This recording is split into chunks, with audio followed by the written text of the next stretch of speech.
tonight's session. Please be seated.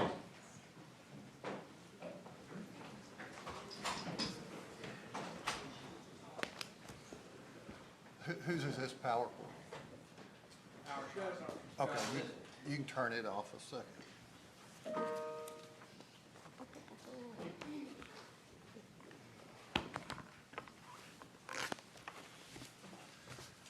All right, all the criminal court judges are here conveying this hearing pursuant to the order that was issued on 7/22/2024, and I'll go through, make sure everybody's here in a moment. But in terms of our statutory authority to approve and supervise bonding companies, the court's inherent authority to regulate those bonding companies, control those companies if need be. The purpose of this particular hearing, as set out in the order, is to determine whether there were any irregularities, is the word we used. I guess there could be other words, but into the circumstances of the release of the defendant Bricen Rivers. All we're here is to determine facts about that release. We're not here to try a case. Division 3 has a pending case against Mr. Rivers. Division 1 supervises Brook bail. Division 6 supervises on-time bail. But in the interest, as we put in the order, public interest, we're here as an en banc hearing to determine those facts about that release, whether there was any irregularities about it. So the court will be calling witnesses that we feel, from what we understand, obviously Division 3 has more information, but we're here just as a fact-finding body to see if there's any other action that needs to be taken. We're not, as I've stated, we're not here to try some case. We're just here to do what's right. The witnesses that will be called by the court, be questioned by the court. Counsel will have obviously an opportunity to question them and ask them relevant questions if, after the court calls witnesses that it feels as though is necessary to call, the parties think there's some other witnesses that need to be called for us to understand what occurred in or around the month of June of 2024, then we'll hear from the parties and hear who those witnesses might be and decide whether there's any necessity in hearing from those people. So initially, the order from the court says owner and all involved agents of Brook bail and on-time bailing should be present. So is Tyrell White here? Yes, Your Honor. Okay, and who represents him? I do, Your Honor. Who's that? Joe Morris. Oh, okay. I didn't know who was speaking. It's Seth Norman also. Okay. And then I could not tell, and I wasn't going to go delving into, but the order that we're here mainly to deal with from 6/5/2024 from Division 3 has a name that I don't know who it is. Who signed this order from 6/5/2024 for on-time bail bonding? Jason. Who was it? It was Jason Anderson. Jason Anderson. Is he here? No, he's not here at the moment. What do you mean at the moment? Yeah, he'll be here. He'll be here. I think he was actually in a different courtroom earlier. He was what? He was in a different courtroom earlier, so I think he is here. I'm not Okay. sure. Do you have someone that's here that can go find him? Yes. Who is that? I would have to reach out. Can you facilitate that, Mr. Norman? Because that person will need to be here. And then Nicola McMillan here? Yes, Your Honor. Okay. And Nikita Wilhoit? Your Honor, it's my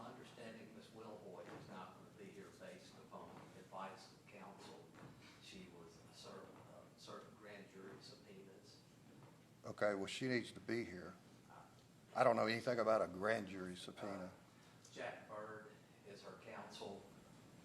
Well, get someone back there to call Mr. Bird and tell we need a Nikita Wilhoit.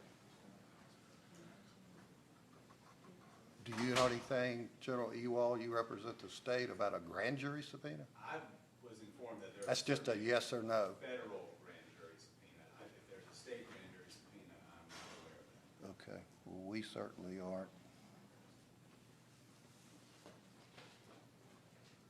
But I don't know how we're supposed to find out what occurred if we don't have Nikita Wilhoit. And then Brooke Harlan is here. Ms. Harlan. Okay.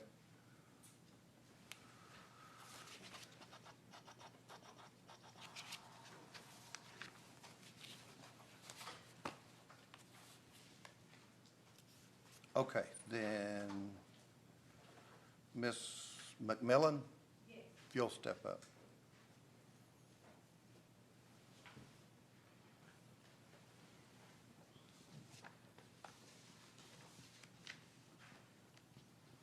Right over here, raise your right hand and be sworn. Just stand till you're sworn in. Do you swear to tell the truth, so help you God? Yes. All right, you can have a seat there.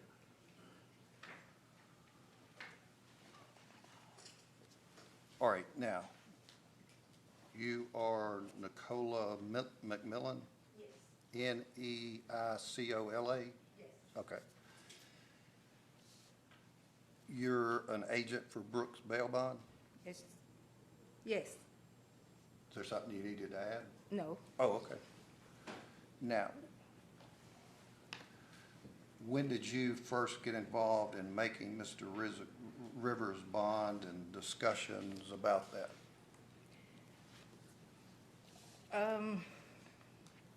June the 5th, I was called on the phone by the office manager of Brooks Bonding Check and that asked mic. me to sign, to go to 6C and sign an ankle monitor for Bricen Rivers. Okay, and that, I kind of interrupted you. You were called by who? I was called by, okay, that sounds better. I hear myself now. Okay. I ain't as nervous now, okay. On June the 5th, I was called by Alicia, the office manager of Brooks Bail Bonding, to ask me, could I go to the office, could I go to courtroom 6C and sign for an ankle monitor for Bricen Rivers. Okay, so prior to that, you had no knowledge about? I had no knowledge about Bricen Rivers. Okay. And is Alicia Ridley here? Yes. Okay, good. Now, you go to court and what happens? I go to court and I walk in the courtroom. The judge was not on the bench. I was kind of wandering around and asking, hey, I'm supposed to sign for an ankle monitor. And nobody knew what I was talking about. I walked out the courtroom. I seen our attorney, who I know, and he said, hey, I seen our attorney, Joe Morrissey. And he said, hey, you're up here to sign for the ankle monitor for Bricen Rivers. I said, yeah. He said, the attorney will be up shortly. And as me and him was going in the door, an attorney, a public defender, showed up. Joe introduced him to me. I went behind him. He laid a piece of paper on the table. He told me to sign here. I said, sign what? What am I signing for? Or who am I signing for? Nothing was on the paper. And he said, I said, can I get a copy? He said, you'll get a copy when you bond him out. I said, okay. His name was Mason Biggs, I believe he was a public defender. Okay. Madison Biggs. That could be it, Madison Biggs. I later found out his name because he never introduced himself to me. So when you sign the order, it's blank? When I signed the order, on the top of it, it just had a GPS monitor, and it did not have specific what GPS company. It did not have, it just said a GPS monitor. It was the top of the paper, and it just said a GPS monitor. That was checked? No, it was if I can see.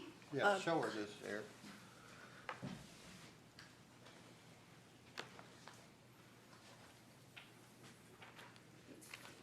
Okay, didn't see this at all. What This, is this? this page here, this first page, The front page, okay. the front page of what you just brought me, I didn't see this. This was given to me, the second page was given to me on the table and asked me to sign here. And up here where it says the defendant is responsible for the costs associated with electoral monitor installment, the courts will notify of any conflict with free aid arrangements. This is what was at the top. I didn't see anything else. I was the first one to sign it. Okay. So you sign it and then what? I signed it, and then I knew we were splitting the bond with On Time, and it was a guy, Jay, was there for On Time, and I signed it. I slid the paper to him, and he signed it, and we left. Okay. So what was your thoughts about, you said when you first got there, you were signing for an ankle monitor. Who was gonna do that? I had no clue. I am the court liaison for Brooks Bonding, but I was not aware of what company the ankle monitor. This was my first time hearing about Bricen Rivers, even to go and sign for an ankle monitor. Okay. Okay. So you leave, go back, talk to anybody at Brooks Bell about it? I go back, and that was June the 5th. I didn't hear anything about this case no more, nothing about an ankle monitor, nothing about who got out until June 24th Okay. is when I heard about it again. And what was that? I walked in the office. I seen a young man sitting in the office. I continued to walk to the back of our office, and they were back there talking about an ankle monitor and how they were going to put the ankle monitor and who was supposed to get it. And at this time, I still wasn't really aware of who they were speaking on.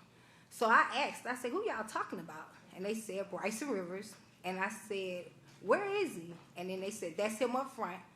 And I said, oh, wow. So I brought him to the back just to kind of get a feeling of what was going on. So they was talking about the ankle monitor and who was putting the ankle monitor on. And I just was kind of having just blunt conversation with him, And not when you knowing say what the case. they, who was they up front? It was Alicia. It was me, Alicia, and Chauncey was in the back.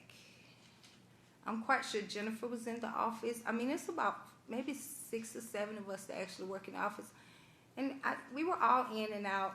They were discussing. I mean, we were being team players, trying to figure out what was going on and why did he get let out of jail without the ankle monitor. So I can't, let me back up my story, Judge. I'm sorry. On the 24th, when Alicia went to make his bond, me and Alicia went outside, and she said, I hate to have to ride out to her place. I said, you want me to ride with you? She was like, no, I think I'll be fine. I said, okay. So we're sitting there, and she's fixing to leave, and she gets a phone call. And she states that, she looks at me, she said, this is Bricen Rivers. And I was like, huh? And he told her where he was at. And she said, how did you get out? He said, I don't know. That's why I'm calling you. I don't have on any ankle monitor or anything. So I said, did they give you some paperwork? He said, no, they didn't give me anything. So I said, okay, what you doing? She said, I got to go get him because he's out on bond with us. I don't want him just hanging out here on the street. And she left and went and got him. You have any other involvement that day with the conditions? No. And did you have any other involvement after that day with Mr. Rivers? No. Once they said the ankle monitor was on him, or they had an ankle monitor and they was putting them on him, I think I heard her call an ankle monitoring company. I can't even recall who that was. I just knew she called somebody and they said it was working, and I left. I left the office. Alicia. Oh. I did hear her call someone. I don't know who she called, but she did call someone, and they said it was working. They gave her the location where he was at with the ankle monitor on, and I left. I thought everything was okay. Okay. So you never saw a signed No. order? I never. I asked for a copy and was told that a copy would be given to me when I made his bond. Well, I wasn't making his bond. Okay. Anyone else, not attorneys, not just anyone, relay any information to you about conditions that were imposed? No, Okay. no. Any questions for other judges? One question about the day that you went in to sign the order. And I guess I really just want to know more if this is a standard practice. Was there anything unusual about that? When you No. were asked to go in and sign for the GPS, and you received I mean, clearly the paper that you received was not a complete document. I mean, Right, right. Have you seen one of these types of, this is a form order, had you seen one like this No, before? no, Your Honor, I haven't. Do you routinely sign for GPS orders in other courts? No, So this is the first time you had ever signed a GPS form order for Brooks? I have been in court and asked for bond conditions and know the bond conditions, and I'm in court to hear what the bond conditions are. So if then I'm asked to sign it, I sign it. But I have not been in court, or I have not, that was the first time I've ever been called where I didn't hear the actual case to say that, yes, we're writing this bond. Yes, this is how much we're writing this bond for. I didn't get to hear any of that. So I was just asked. So I guess routinely, no. That was the first time that's ever happened that I was called to say, hey, can you go sign a GPS monitor for, without hearing what went on in the case. Right, so someone someone called you. Alicia called me, the office manager, yes. The manager just directed you to go and sign for this GPS. Yes, And you were the first to sign. I was You the were first to there, sign. And the agent from On Time was there, and the two of you signed, and did you see any of the attorneys, Mr. Morris, the district attorney, anyone else in court? no. Who handed you the form? Biggs, Madison Biggs handed me the form.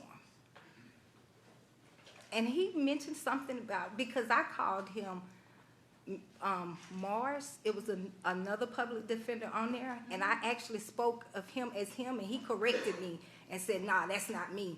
So I was kind of like, ooh, I didn't know it was like that, but. Okay.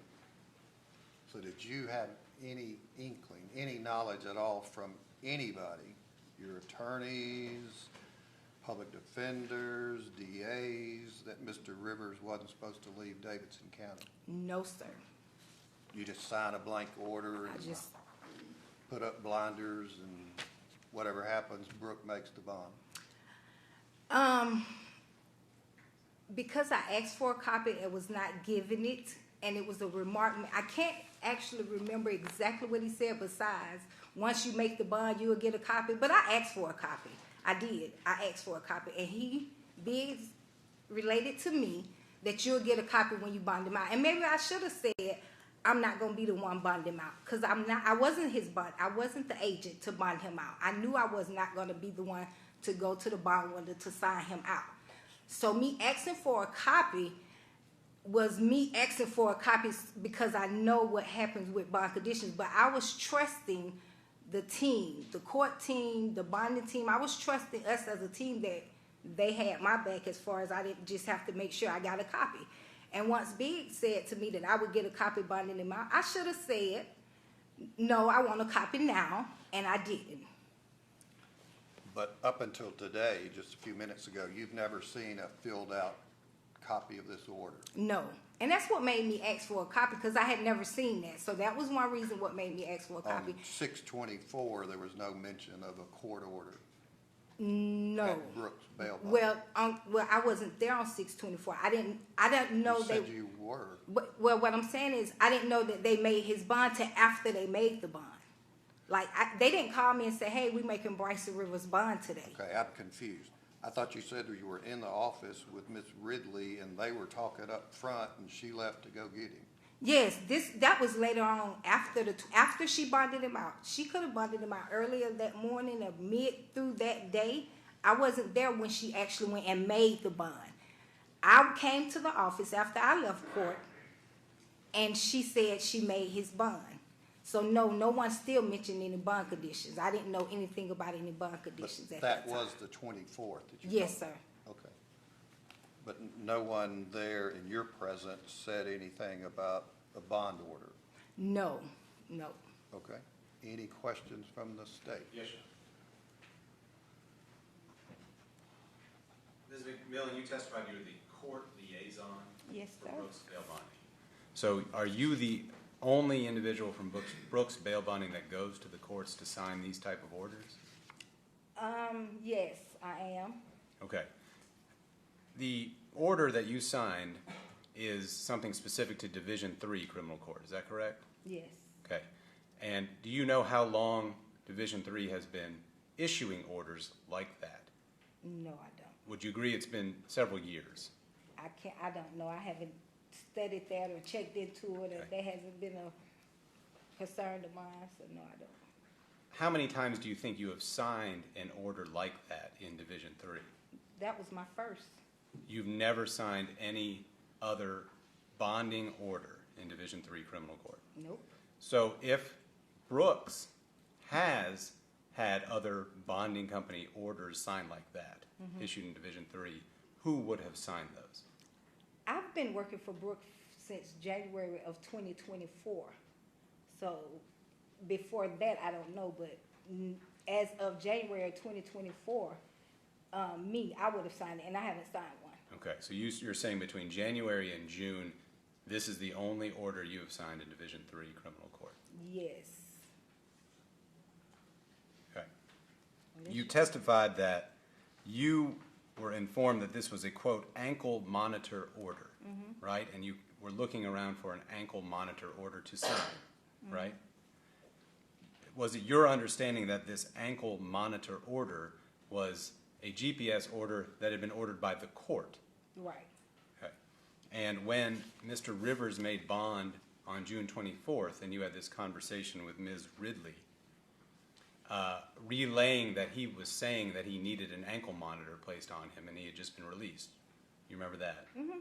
That ankle monitor, you recognize, would have been a court-ordered ankle monitor, and not an ankle monitor that Brooke bail bonding would have placed on them, on Mr. Rivers, just on its own. No, not necessarily, because anything over 75,000, we require an ankle monitor with Brooks bail bonding.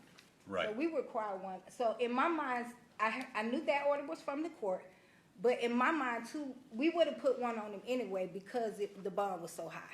So I mean, I didn't know. That's what made me comfortable with the GPS monitor, because I didn't know that he had bond conditions. I understand that on bonds $75,000 or more, your regular practice is to place an ankle monitor on that individual. But in this particular case, where you had signed this order, the only time you had ever signed this order, you recognize that that ankle monitor was an order from the court, correct? Right. Okay, thank you. And I recognized it to the point was when I asked for a copy, I wasn't able to think of the office phone number for nothing in the world. I literally put Brooke's cell phone number down because I felt some kind of way when I asked for a copy and didn't get a copy. So I felt some kind of way. I literally, on that paper, anything I signed in this courthouse, I know Brooke's bail bonding phone number. That day I put Brooke's cell phone number down just because I didn't get a copy. And it was not intentional. I didn't realize that till days later when I seen it. I was like, what made me put her cell phone number down? But I put her cell phone number down. Any questions? Mr. Lewis? Mr. Morrison's good. Oh, okay. Thank you. Ms. McMillan, you haven't just been a bondsman since January, have you? No, I haven't. You've been a bondsman for many years. Yes, I have. First, you were also the owner of First Stop Bonding as well, were you not, for a period of time? Yes, I have. Yes, I was. Correct. I was supervised by Judge Smith, is that correct? Correct. Many times you posted bonds for individuals at the State Warrant and Bond Office, is that correct? Correct. And when you post bonds for individuals at the State Warrant and Bond Office, what are you provided? You provided a recon sheet, Let's stop right there. Is that a recognizant sheet? yes. And what's on the recognizant sheet? Oh, wow. If I can summarize, would it be all the statistical information related to the case? Yes. Great. And that's where you would sign, Yes. or another agent would sign, and that begin processing the release. Is that correct? That's correct. Great. Also, when you do get your state recognizant sheet, do you you also get a copy of any and all bond conditions that are related to their release. Yes. So this order that we did not get a copy of in court should have been incorporated into that recognizance filing that we would pick up when we signed for them. Is that correct? Yes. Okay, to your knowledge, did Ms. Ridley get that? No.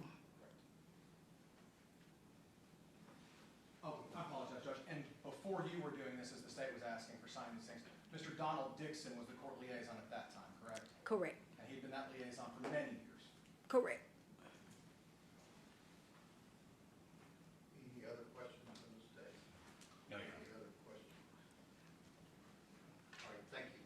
You can have a seat. Alicia Ridley.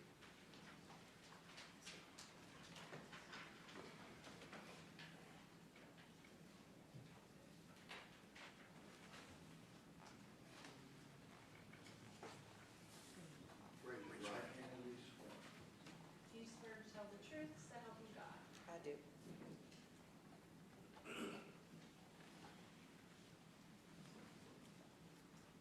All right, and your name is Alisha Ridley?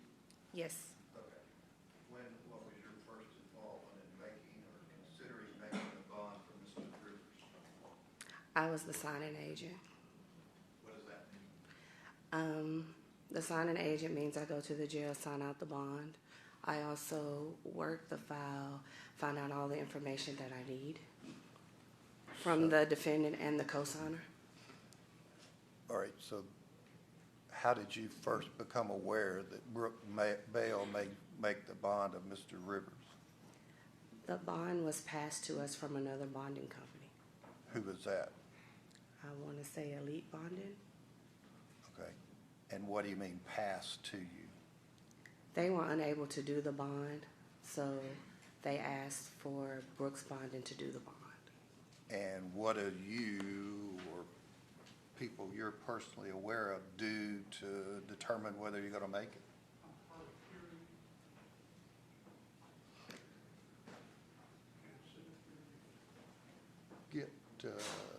Get them in the back. I don't know who the gentleman is, but we've got headsets.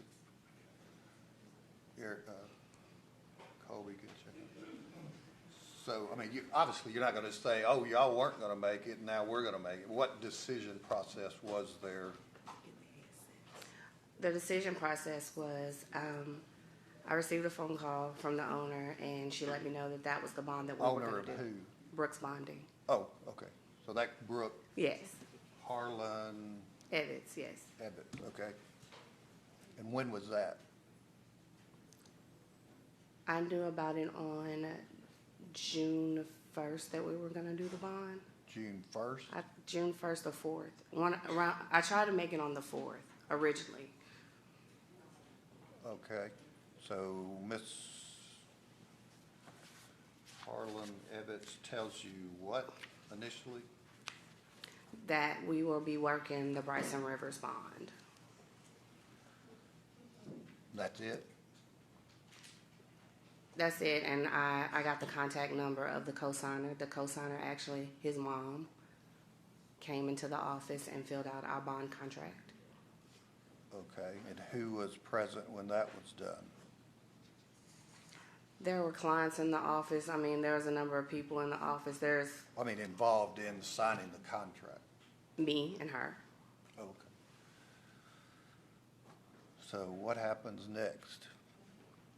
I go to the state warning bond office and I try to make the bond. And when I get to the window, they tell me that I am unable to make the bond because on the original approval for the bond, that Elite was still on the bond and we were not able to make the bond. Is why they had to come and sign it on the 5th of June. Okay. What do you do, if anything, on the 5th What do I do on the 5th? in terms of this bond? I received a phone call from the courts telling me that one of our people need to be in courtroom 6C, I think, or 6A, wherever his courtroom was, to sign the order. And that's where the young lady went, Miss McMillan? Yes. Okay. And after that, what's your involvement? After that, I speak to the mom. There was some things that was left out on the contract and left out of payment-wise, so we talked. And I kept in contact with her, and she said she would send the rest of the money, and didn't until later on. All right, what do you mean the rest of the money? The bond was originally supposed to be written for. It's $150,000, so it was split between two bonds. We signed 75, and On Time signed the other 75. So what amount did you receive? On the 4th, I received $4,000. And what do you mean she was supposed to pay the rest? We were supposed to take $6,000. You don't have to look at her. Oh, I'm sorry. We were supposed to take $6,000, I think, around that time, around that amount. I'm not for sure. I'm lost on that one. You I first took said- $4,000 from Miss Chelsea Rivers. Was that full premium payment for Brook bonding? No, Okay. Why not? You know you can't make a credit bond. we did make a credit bond. So after you took 4,000 on 6/4, did you take any more? There was another, I want to say, close to 500 sent through Cash App. When was that? I don't know the date correctly, but like accurately, but it was a few weeks later. Okay. And then was she supposed to make more? She was going to send another payment, is what she said, but she didn't. So you mentioned 6,000. Is she supposed to pay another 2? It would have been another 15, 20, actually. Okay. So the small amounts, but total, she was gonna pay you 4 and then 2,000 more. Yes. Okay. So do you ever see this completed order from 6/5? I did not, Ever? ever. Not until June 28th, when I asked for it. Okay. So you got this June 28th. Yes, sir. Okay. And how did you get that? I was making a bond at the state warning bond office, and I said, hey, I bonded out Bricen Rivers on Monday, and I want to know if there's any bond conditions. And Miss Debbie Cook, the supervisor, said yes, and I asked her could she email them to me, because I was leaving out of the state warning bond office. So when was that? I got the email by the time I got back to the office on about 12:30-ish. And that was the 28th? Yes, sir. Okay. And when you get that order, you think, oh my gosh, what? What do you think? Oh my God, he needs to get back to Nashville. Okay. And you next saw him when? I didn't see him at all again after that. Okay. So are you aware whether Mr. Rivers came to your office on 6/29? I am aware. And how do you know that? I was told that he came to get his ankle monitor. By who? Miss Wilhoit, the ankle monitor, the one that administered the ankle monitor. Okay. So do you have any knowledge about who was present with Mr. Rivers on 6/29 from your office? No. I was at a funeral. My aunt had died. So surely once you got this order, you were aware he was already in Mississippi? Yes. You called Brooke Harlan Evans and said what? That he needs to get back to Nashville. I also called Chelsea Rivers and Cal Morris. And I asked Miss Rivers, did she ever tell his attorney that he was back home in Mississippi? And her response in text was, I haven't talked to him at all.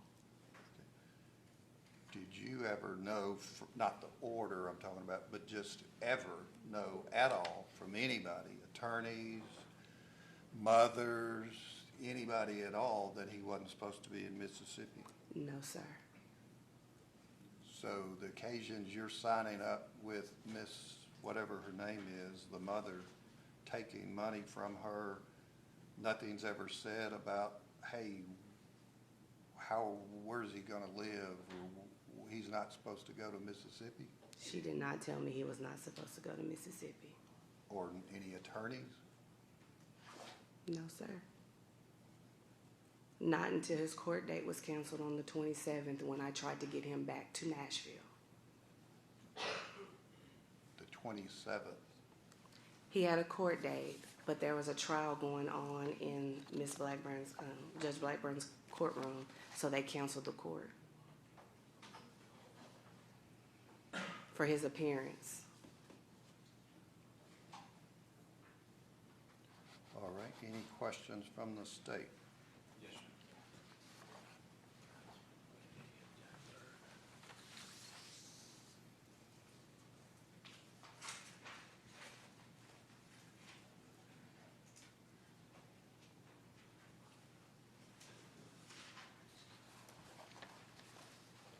Miss Ridley, when you got the phone call, you said from the court that someone was needed to come to courtroom 6C and sign the bonding order. Did you know what the purpose of that was?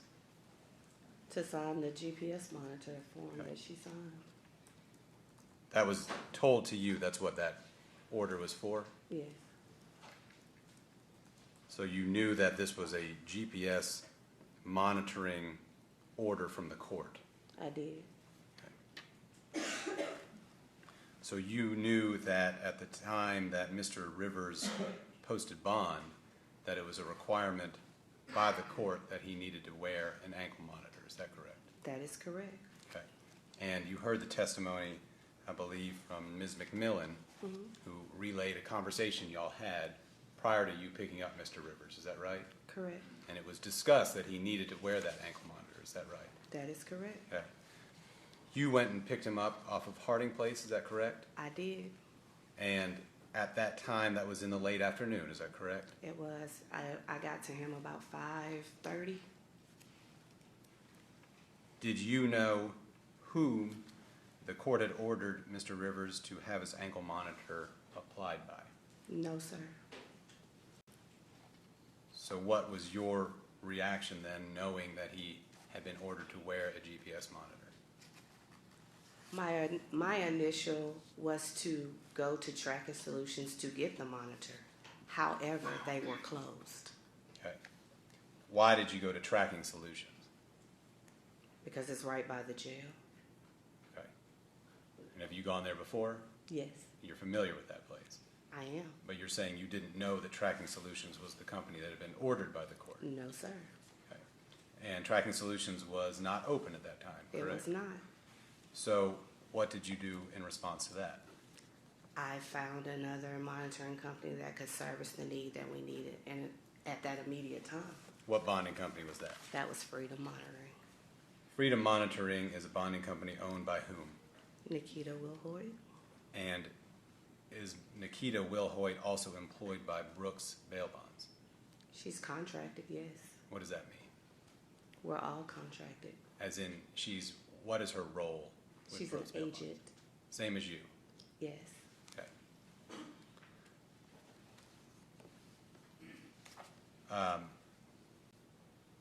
Tell me how you then got Mr. Rivers with the ankle monitor through Freedom Monitoring. I contacted her because we had an ankle monitor that was for a previous client that didn't make bond, and we had one that was ready and available to put on Mr. Rivers until we found out what we were supposed to do with him.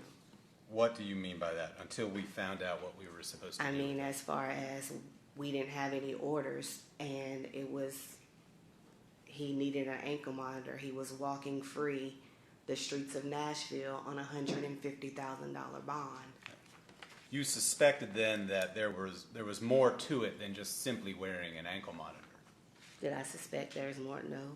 I suspected that he needed to wear an ankle monitor because that's what he was supposed to wear. Sure, but you said until we figured out what would happen with him, you thought there was something else that had been ordered. You didn't think all we needed to know was where he was at any given time, correct?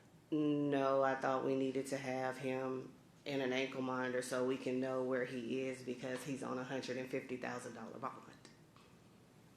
Okay. But it was also ordered by the court. Correct. All right. June 24th was a Monday, is that correct? It was. All right. June 26th, Tuesday, what did you do to find out from the court if there was any further order or other information you needed to see what to do with him? I went to the state warrant and bond office and asked for an order, and they did not have one to give me. On the 26th? Yes, sir. Okay. And did you go on the 27th? I did not go on the 27th. I actually talked to his attorney, Kyle Morris, because I wanted to know what am I supposed to do because he went back to Mississippi. That conversation happened on June 27th? Yes. And Mr. Morris told you that he was not supposed to be in Mississippi? He did, and I tried to get him back. In what way? Through text message. Through text message, I called his mom. He didn't have a phone. He didn't get a phone until June 28th. Okay. Did Mr. Morris tell you what the other conditions were? No, sir. But you were aware on the June 27th that he was in violation of the court's order. Is that correct, from Mr. Morris? Yes. Did he tell you what all was ordered by the court? He did not, other than he was to be on an ankle monitor and not supposed to leave Nashville. That's the only thing I knew, and I tried to get him back. Did Mr. Rivers respond to your text messages? Through his mom's phone, yes. And what was his response?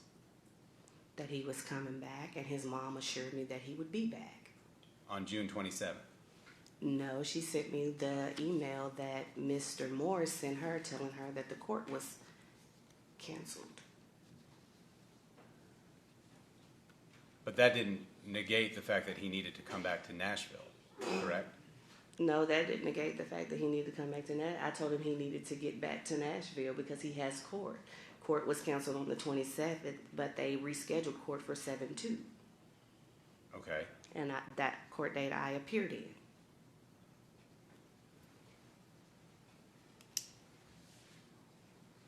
Other than speaking with Mr. Morris on June 27th and attempting to contact Mr. Rivers, what did you do to alert anyone else that Mr. Rivers was in Mississippi in violation of the court order? I alerted his attorney. I didn't know who else to alert because I didn't have an order until June 28th. And I can't just go bouncing to Mississippi without a warrant because that would be kidnapping. Did you go to Judge Blackburn's court? On July 2nd, I did. Why did you not go to anyone on June 27th? I went to his attorney on June 27th. Right. Why didn't you contact the court on June 27th? Who was I supposed to contact if I didn't know that there was anyone that I needed to contact besides his attorney? You are saying that you don't know that you could have contacted anyone in the court or in the clerk's office or in the DA's office or anyone that he was in violation of a court order that you had been informed by his attorney he was? I didn't have a copy of the order, so on the order, after I got the copy, it shows all the people that I was supposed to contact. I did not have that information to be able to do that other than Mr. Morris's information. Did you speak with Ms. McMillan about the order that she'd signed that had those names on it? No. Did you reach out to On-Time Bonding, who also signed the order? When I got the orders on the 28th, I did reach out to On-Time Bonding. You didn't reach out to On-Time Bonding on the 27th? No, because my initial reasoning was to get him back to Nashville because he was not supposed to be in Mississippi after his attorney told me this.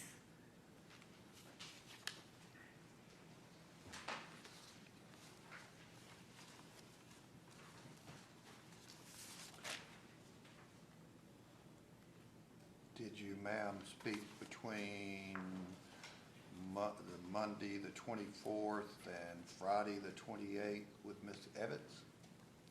With who? Miss Evans, my boss. Uh, Yeah, I told her I was bonding him out. I also met the agent of On Time at the jail. We done the bond together. but We didn't have any orders. I asked when I signed for the bond at the window, is there anything else that I need before I left? okay, I understand. You're blaming the sheriff's department, clerk's office. Do you feel like you were negligent in any way? You Do or I your feel like I company? was negligent anyway? I was negligent. I feel like that had I known he wasn't supposed to leave Nashville, that wouldn't have happened, because on the GPS orders that I've been known about, I don't allow people to break the rules. Would be advisable, right, not to sign a blank order and not leave with what you've signed? I didn't have an order. I know, but as an agent, would you go and sign a blank order, just leave without the order? Well, when an attorney tells you that they're going to give it to you, you think that the attorney's going to do the right thing, because we're supposed to believe in the court Once system. you find out the order from Division 3, what conversations do you have with Ms. Evans? We got to get him back to Nashville. And she said, We tried to come up with a plan, but at that time we had no warrant, so we couldn't just go to Mississippi to get him. We had to use chivalry and kind thoughts and talking to him to be able to get him back. He felt comfortable talking to me, so I was like, hey, Bricen, you need to come back to Nashville. You have court. and have you talked with Ms. Evans about him appearing at Brookville on 6/29? I did not know he was at there until I didn't after. ask if you knew. I said, talked to her about it. Yes, I did. And what did she say? I mean, I know, that's a tough question. What discussion was held? the discussion was held. We got to get him back to Nashville. He was back in Nashville. I didn't know. I was at a funeral. Okay, what I'm asking is, after 6/29, did you have any discussions with Ms. Evans about him being at Brookville? Other than he came to get his ankle monitor, is what she was told. I did not know he was in Nashville. I wasn't in Nashville. So you've not had any discussions with her about him being at Brookville on 6/29? I did not talk to her till later on that evening. Fine, I don't care when it was. What was the discussion? And she knew that he was supposed to get his ankle monitor done, and he was not to leave Nashville, is what the monitoring company So told why him. was he allowed to leave? He wasn't. She told him not to leave. He's a grown man. She told you that she talked to him? No, Brooke didn't tell me she talked to him. Oh, what Miss did Wilhort talked to him, and she said she advised him not to leave Nashville because he has court. So did Ms. Evans say anything to you about him being at my company on 6/29? Other than he was getting his ankle monitor changed out. That was it. And when was that discussion? Later on the 29th. It was late. It was like 8 o'clock at night, I want to say, maybe. So neither of the two of you discussed, hey, he was here. He was here getting his ankle monitor. And at that time, you knew he wasn't supposed to be leaving, right? He stated that he was going to the address, apparently that he was My supposed to be question was, standing. you were aware he wasn't supposed to be leaving? Yeah, on the 28th, I was And aware. did you and Ms. Evans discuss that? She knew. I talked to her about it, but And she said what? we got to get him back to Nashville. Were there any discussions about why'd we let him go? Why didn't we surrender him? How can we surrender someone? Because he's in violation of the order that you now know about. By the time that we found out he was back in Mississippi, he had a 7-hour advantage. You knew about the order on 6/28. Yes, sir. I wasn't in town on the 29th. Okay. So Did Ms. Evans say anything about, oh no, we had the order on 6/28, and we saw him on 6/29? No, I told her that we needed to get him back to Nashville. I tried to come up with a plan to get him back to Nashville. Going to Mississippi without a warrant would be kidnapping. Any other Just questions? a few, Your Honor. On June 28th, and I guess on June 27th, you were having these conversations through Mr. Rivers' mother, asking him, persuading him to come back to Nashville. Correct. And you said that's all you had at that point, was to try to persuade him to come back, correct? Correct. Is it your testimony that when he did come back on the 29th, that was not because of your conversation with him? He came back because he had to get his ankle monitor changed out because there was something going on with it. Sure. Who persuaded him to come back to Nashville on the 29th? Was that you? That was the ankle monitoring company because it was malfunctioning, so she needed to get a different monitor on him. Ms. Wilhoit? Yes. Okay. So Ms. Wilhoit, who didn't have the relationship you said you did to try to persuade him back, was Correct. able to convince him to come back on the 29th. Correct. That ankle monitor change out that took place on the 29th happened at Brooks Bail Bonding's office. Is that correct?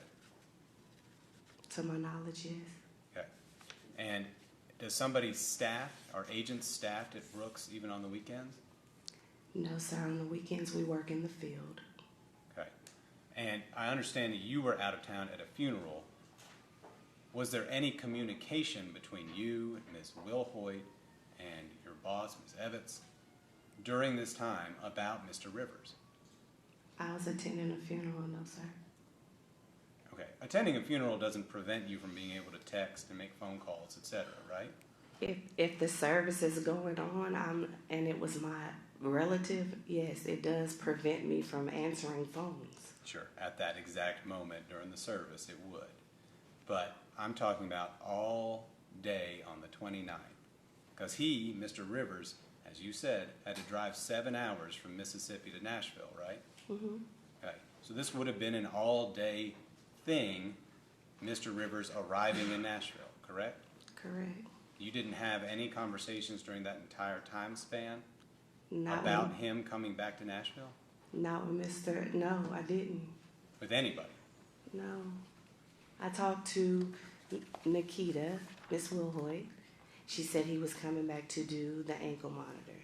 She advised him not to leave Nashville. That's it. That's all that I know. Nothing further. Questions from the attorney? Yes, Your Honor. Ms. Ridley, so and I want to make sure that we get this timeline correct because I think there's some confusion about a date. So on the 24th, Bricen Rivers is released from custody, correct? Correct. You get a phone call from a number you don't know, and it's Bricen Rivers who's on the streets at the Recon Gym, right? Correct. This is at least after 4 o'clock, right? Yeah, the first call was like 4:30 something. Okay. So you leave Jefferson Street over here in North Nashville, and you go to Harding Place Jail, which is on the other side of town in the middle of rush hour. Correct. You get him in the car, you take him back to the office, correct? Correct. Because of an unrelated matter, you guys had a GPS that was available and operable, and you installed that monitor onto him, or actually Ms. Charles E. Parker installed it on him, correct? Correct.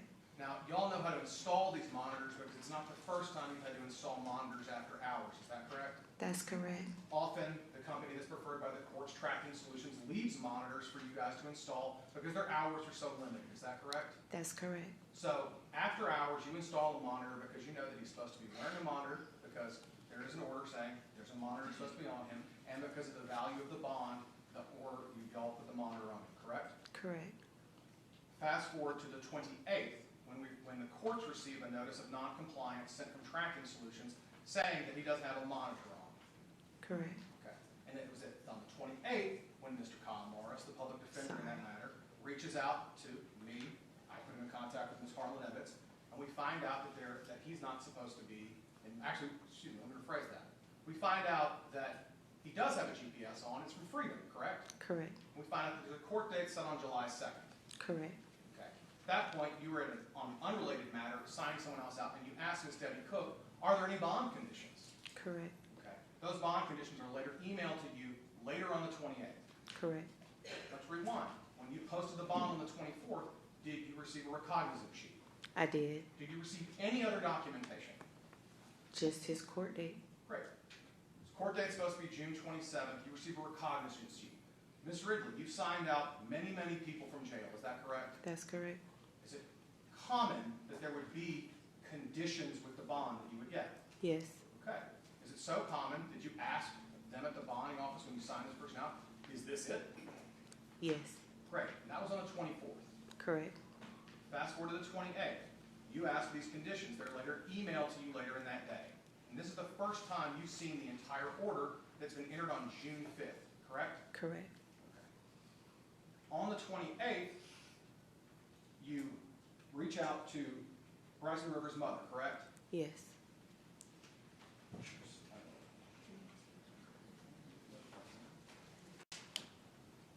Thank you. She sends you a screenshot, if I'm not mistaken, of a communication or an email between his attorney and her, and then showing the court was rescheduled. Mm-hmm. Right? And you asked her, did you not tell the lawyer that he came back to Mississippi? Is that correct? I did ask her that Okay. And you told him that he needed to be back in Nashville on Tuesday. because he has And court. he needed to call his attorney. Is that correct? Yes. Right. She said she hadn't talked to him at all, right? Yes. Okay. Later that evening, because of some malfunction with the GPS, you're told, you notify her that the ankle monitor company is trying to speak with them, right? Correct. Okay. This whole time he's in Mississippi, right? Yes. Okay. They send a picture of Mr. Rivers with the ankle monitor attached, correct? Correct. That's kind of your end of involvement at this point, right? You don't know that Ms. Nikita Wilhoit, because of this communication, has requested that he come to Nashville. Correct. Is it fair to say that no one in Brooks Bail Bonding Company knew that he was coming back to Nashville on that Saturday? Correct. Was it later on that date on the Saturday or into the next day that Ms. Nikita Wilhoit notified you that he had gone back to Mississippi? Correct. Okay. And it was at that point you began, again, coaxing him back to come back to Nashville. Correct. Because at this point you don't have a warrant for his arrest. Not at all. You can't travel interstate without a warrant to try and pick someone up from another state, correct? Correct. Okay. So you're using wiles and your abilities to try and get him to come back, right? Yes. His mother's communicating with you, right? He is somewhat communicating with you, right? Yes. Because she was at work, so I had to wait for her to get off work in order to be able to communicate with him. On July 1st, the night before he was supposed to be in court, does he reach out to you? He reaches out to me. It was close to midnight, saying that he wasn't going to be able to make it back. That his mom said, "Excuse my language. This is verbatim. Fuck him. You and Lauren figure it out. Y'all got yourself in this mess." So he tells you he can't come to court. His mother, who, and if I'm not mistaken, she assured you that she had him in court, didn't she? She did. She said told me he he'd will be there.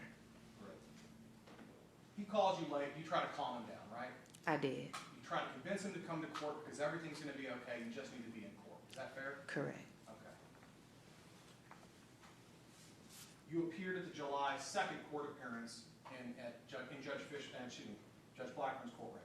Apologize, Judge. In her courtroom, correct? Yes. That was when Ms. Nikita Wilhoit notified the court that he was in Mississippi. Yes, and she was in court as well. Okay. And it was at that point that Judge Blackburn correctly issued a capias for his arrest and an open court bond. Is that correct? Correct. Okay. A capias for arrest means that's a warrant that you can actually take and go with, right? Correct. Are you able to get that warrant that day? No. Okay. How many times would you say, average, you called asking for that warrant? I went to the sheriff department later on that day, and it wasn't ready. They didn't have a copy of it. Is that uncommon that warrants are not, even though the judge issued it, requested it, put it needs to be done? Is that uncommon that they're not available immediately? It just no, not normally. So this warrant that you need, correct? Mm-hmm. It's not available all that day. When are you finally notified that it's available? I want to say I got it on the 3rd. Okay.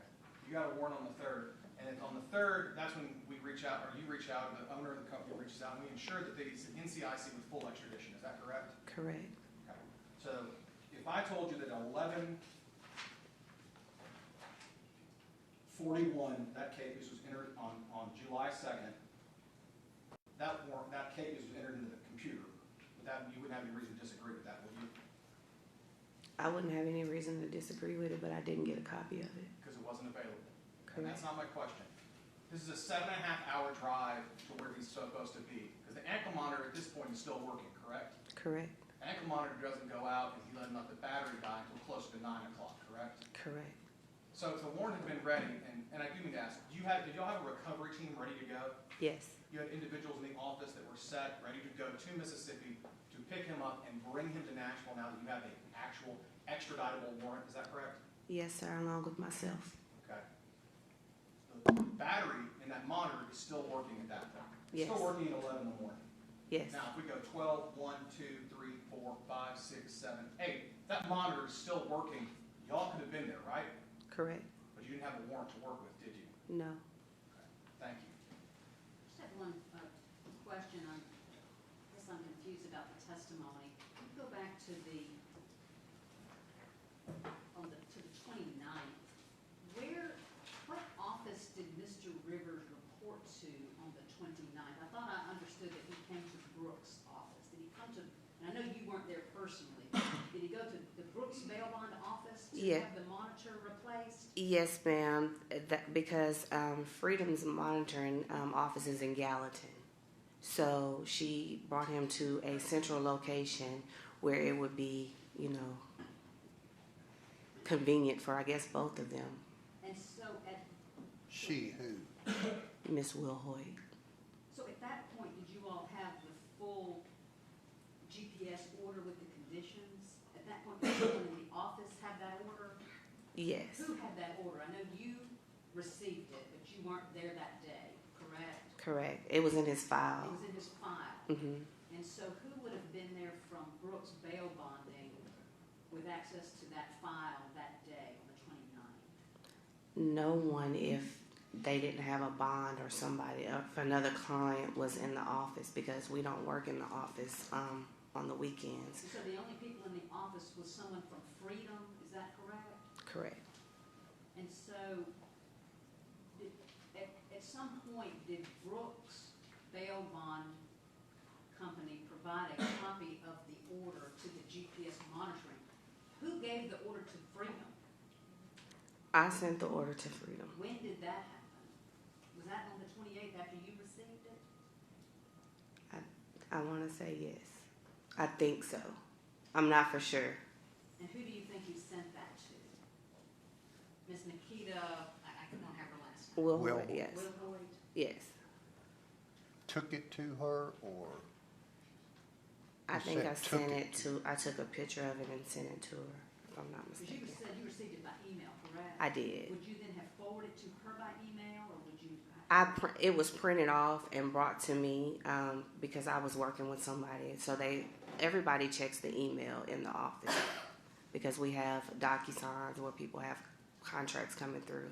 So everybody checks the email. The email was brought to me because I was with someone.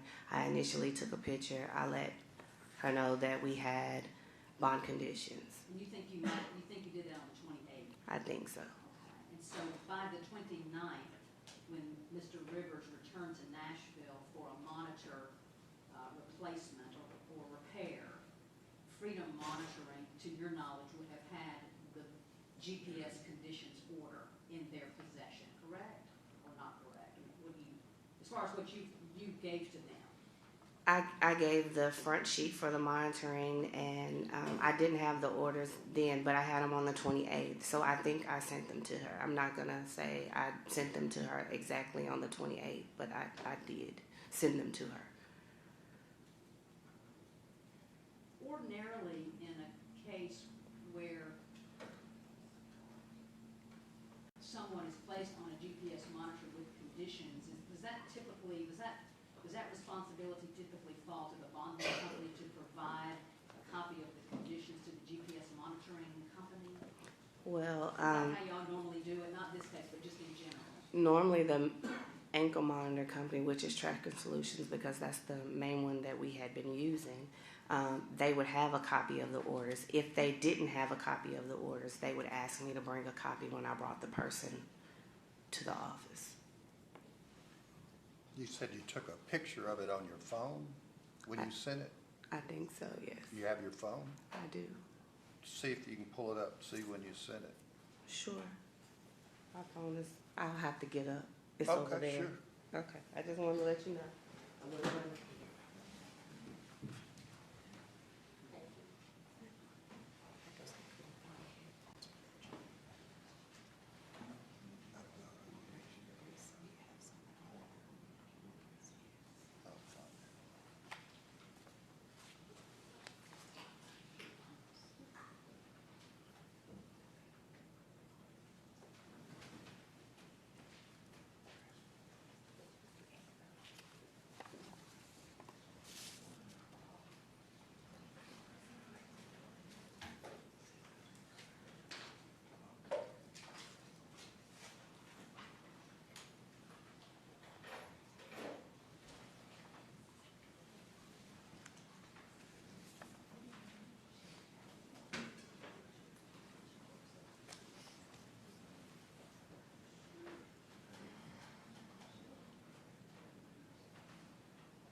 I have so many messages in my phone that I can't pull the picture up through the messages. Well, I mean, would you still have it under your pictures? Yeah, I have it on my pictures. Okay, when was that taken? The picture of the GPS, the Order. the order. Hold on Oh. 1 second. Let me go through my photos.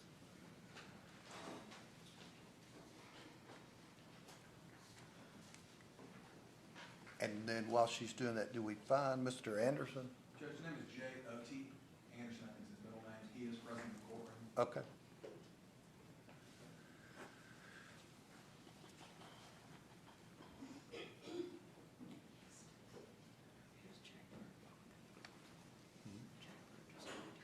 Yeah, the lady's supposed to be coming.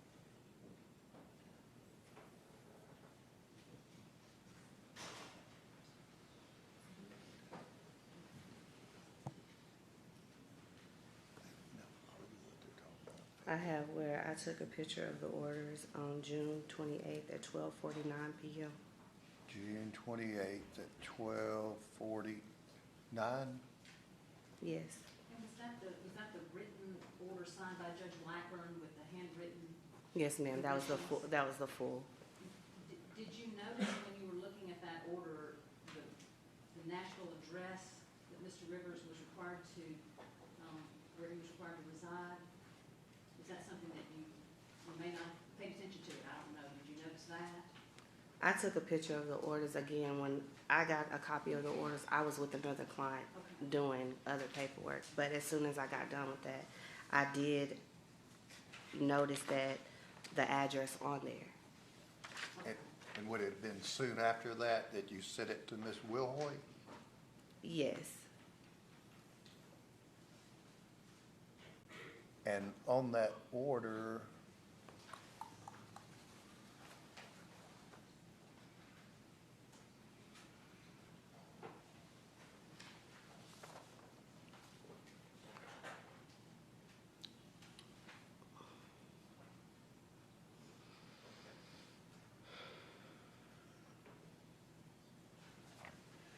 did you have any contact, after you get that order, 6/28, 12:49 p.m., any discussions with the owner or any other of your agents? You said you talked with Mr. Ebbets later that evening, but did you send it to her? I'm looking at my phone now as you're talking to me.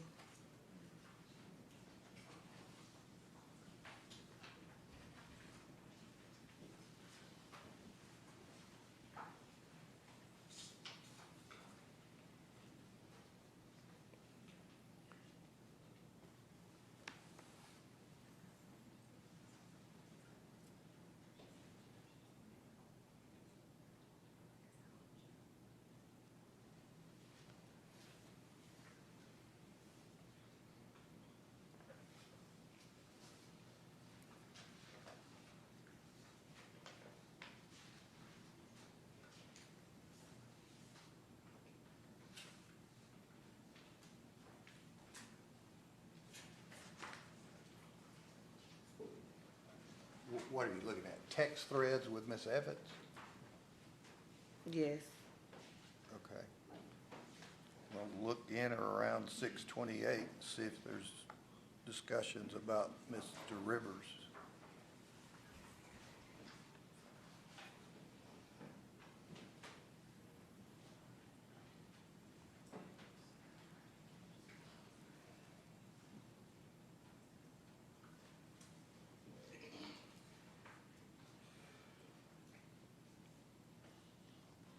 I did not send it to her on the 28th. I didn't send it to Miss Evans, Harlan Evans. Okay. Are there any discussions? You said you had a phone conversation with her, right? I let her know that I received the bond conditions, that I didn't have the bond conditions, but I didn't send her a copy of the bond conditions because she can access the email. So she was Access what emails? the Brooks bonded email that it was sent to. She has access to the email as well. Did she access it? To your knowledge? To my knowledge, no, I don't know if she accessed it. Somebody else opened the email and brought it to me. Any other questions from the state? I do, yes, Your Honor.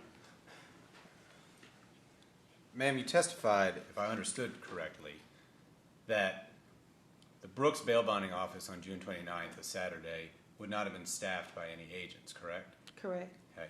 And your testimony was that Freedom Monitoring is who met Mr. Rivers at the office on June 29th, correct? That's correct. But you've also testified that Ms. Wilhoit works for Brooks bail bonding as an agent, correct? She works as an agent, but in that entity, she was working as the ankle monitoring company. Sure, but that is her office, correct? What's her office? Brooks bail bonding's office is where she works, just like where you work, correct? She comes and signs bonds out of the office. She doesn't work there every day, no. Fine. You don't refer to that as your office? I refer that as Brooks' office. Okay. But that's Brooks' office is the same place where Ms. Wilhoit also is a bonding agent out of, correct? Correct. Okay. And you had provided that order that you took the photograph of on June 28th to Ms. Wilhoit, is that right? I did. Okay. And so she had that as both a bonding agent and as the owner of Freedom Monitoring at the time Mr. Rivers came back to Nashville on the 29th, correct? Correct. Any other questions? Yes. Miss Wilhoit was not his bondsman, was she? No, she wasn't. She wasn't paid any part of a premium to be his bondsman, was she? She was not. She was Freedom Monitoring, providing a GPS service, correct? Correct. And it's fair to say that she was the only person at Brooks Bail Bonding's location on Jefferson Street on the 29th, Correct. correct? And she reinstalled a monitor to your knowledge, Correct. okay, and also to your knowledge, she advised him of his bond conditions, right? Correct. And to your knowledge, these are bond conditions that were conveyed to Mr. Rivers, not once, not twice, but 3 times by the court, correct? Correct. He knew he was not supposed to go to Mississippi, right? He did. Because Judge Blackburn told him in court, didn't she? Yeah, apparently so. I wasn't there, but yeah, apparently so. Okay. And again, Brooks Bail Bonding didn't have notice that he had come back to Nashville, did they? Not until he was gone. And that's when around 12:48. Brook Bail in a company that has an agent by the name of Wilhoit? Judge, Miss Wilhoit was not operating as an agent at that time. Okay. Okay. That's where you run into problems and try to double dip. Well, I can't address what Miss Wilhoit's particular issue is in that, Judge, but We I can. can with Miss Evans. Certainly, Judge. But would it be safe to say that at 12:48 the next day, that's when you were notified that he had left the state again? Correct. Okay. Didn't know that he was in town, did you? Did not? You have to No, speak up. I'm sorry, no. You're okay. And then you're notified that he's left the state, and it was at that point you again began to try and get him to come back to the state of Tennessee. Correct. Those are the questions I have, Your Honor. Okay, question?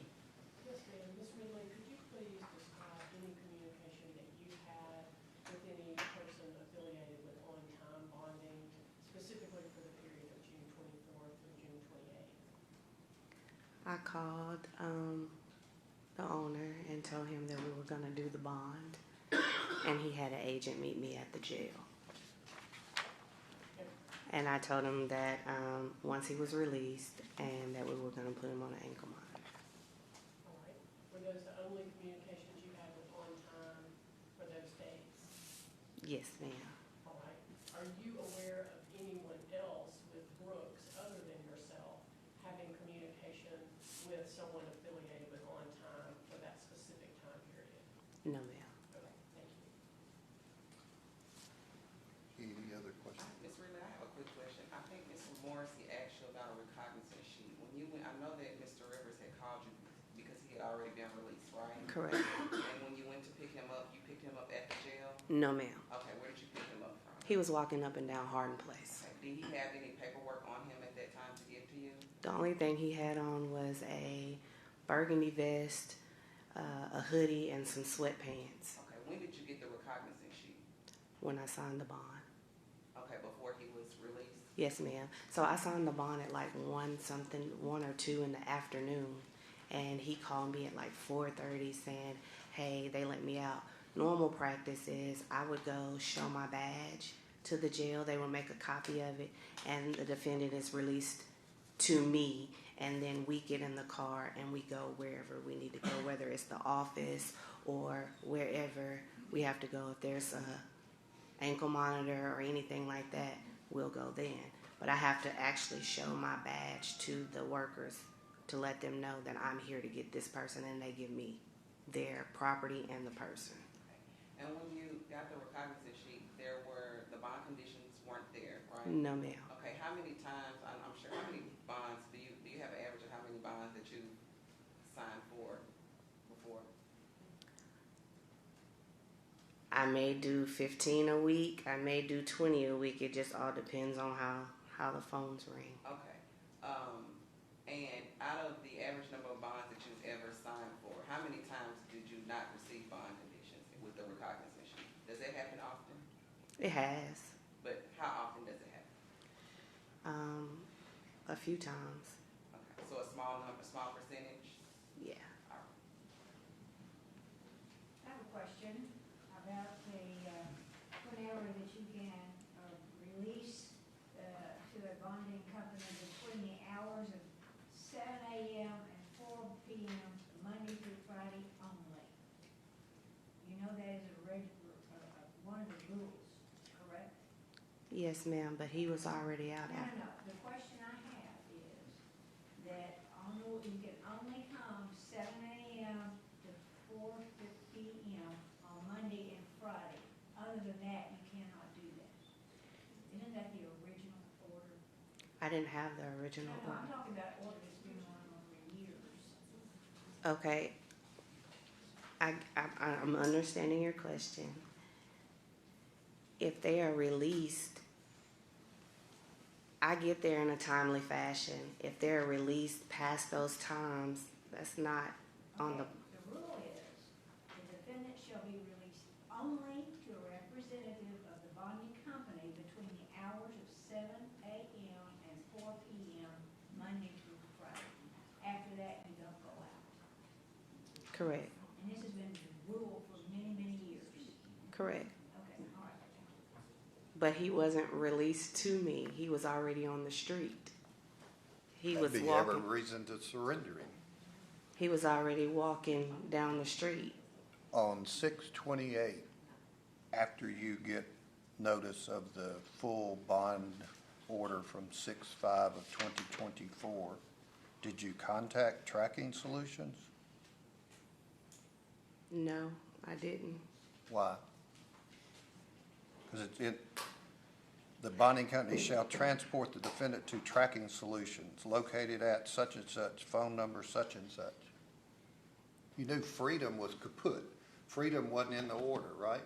I knew Freedom wasn't in the order on the 28th, but he wasn't here for me to take him to Tracking Solutions. I Right. was trying to But get him back to when he was Nashville. here, you didn't know whether he was coming or going, but when he was here, if you'd have notified Tracking Solutions, said, can you stay in touch with us? He may show up. Did you contact Tracking Solutions? I did not contact Tracking Solutions. Anybody at the court on that Friday you contacted? Kyle Morris. his Anybody attorney. with the courts did you contact? The state trial court, Division III, Tracking Solution, No, anything? sir. I didn't talk to anybody with the courts until July the 2nd. And as an agent for Brooks Bonding Company, see if this sentence rings a bell with you. No funds or partial payment in satisfaction of the premium may be received following release of the defendant from custody on bonds in excess of $25,000. That ring a bell?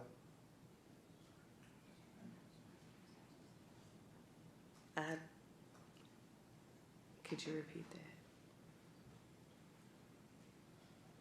No funds or partial payment in satisfaction of the premium may be received following release of the defendant from custody on bonds in excess of $25,000. Did you know of that? You ever heard of that sentence? I have not. It's in our bonding rules. So, did Brooks Bail violate that? Not to my knowledge. I'm not. You took 4, was gonna get 2, and got 500 or 600 more after, right? Correct.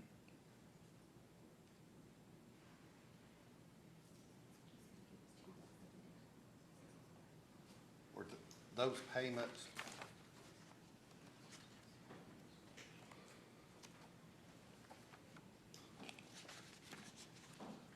do you know when the cash out payments were made? It was a few weeks after.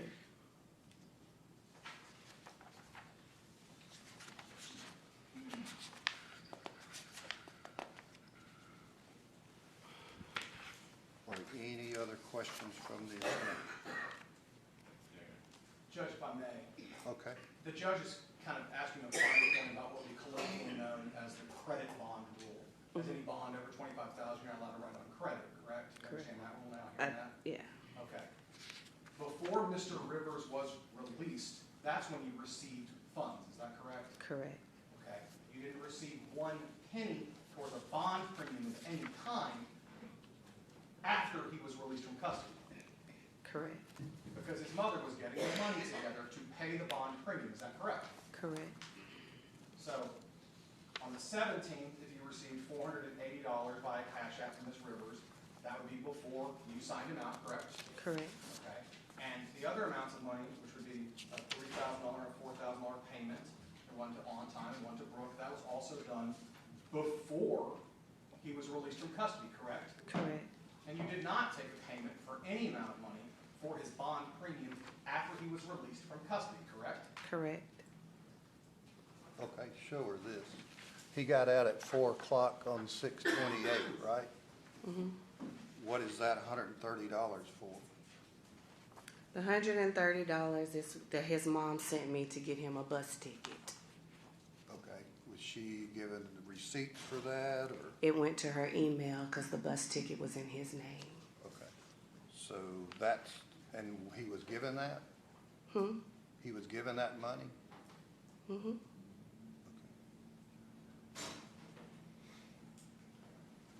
Okay, all right, you can get that back. Did you all just decide, said you were planning to take 6,000, but you received 4, and then you received another 480 at a later date, a couple of weeks later, which was $1,500 some odd dollars less than what you had agreed. Mm-hmm. Were you just, did you just decide you were gonna reduce the premium at that point? I mean, what was your, I mean, that's less than what the agreement was, so, but you bonded him out on an amount less than you had agreed to. Is that a common practice? You just take whatever someone's willing to give you? No, ma'am. I It mean, isn't. how did you agree to bond him out when he was $1,500 short on his premium? That was a conversation that the mother was saying she wanted to she needed to get him out. So And did that's, you amend that $6,000, are you telling me that you just changed change the agreement? I mean, that's what she paid. And you weren't gonna try to collect any more? You were just gonna let her pay what she wanted to pay? I don't know the answer to Okay, that. all right. That's fine, thank you. All right, thank you, ma'am. All right, Ms. Harlan Evans. You can step around.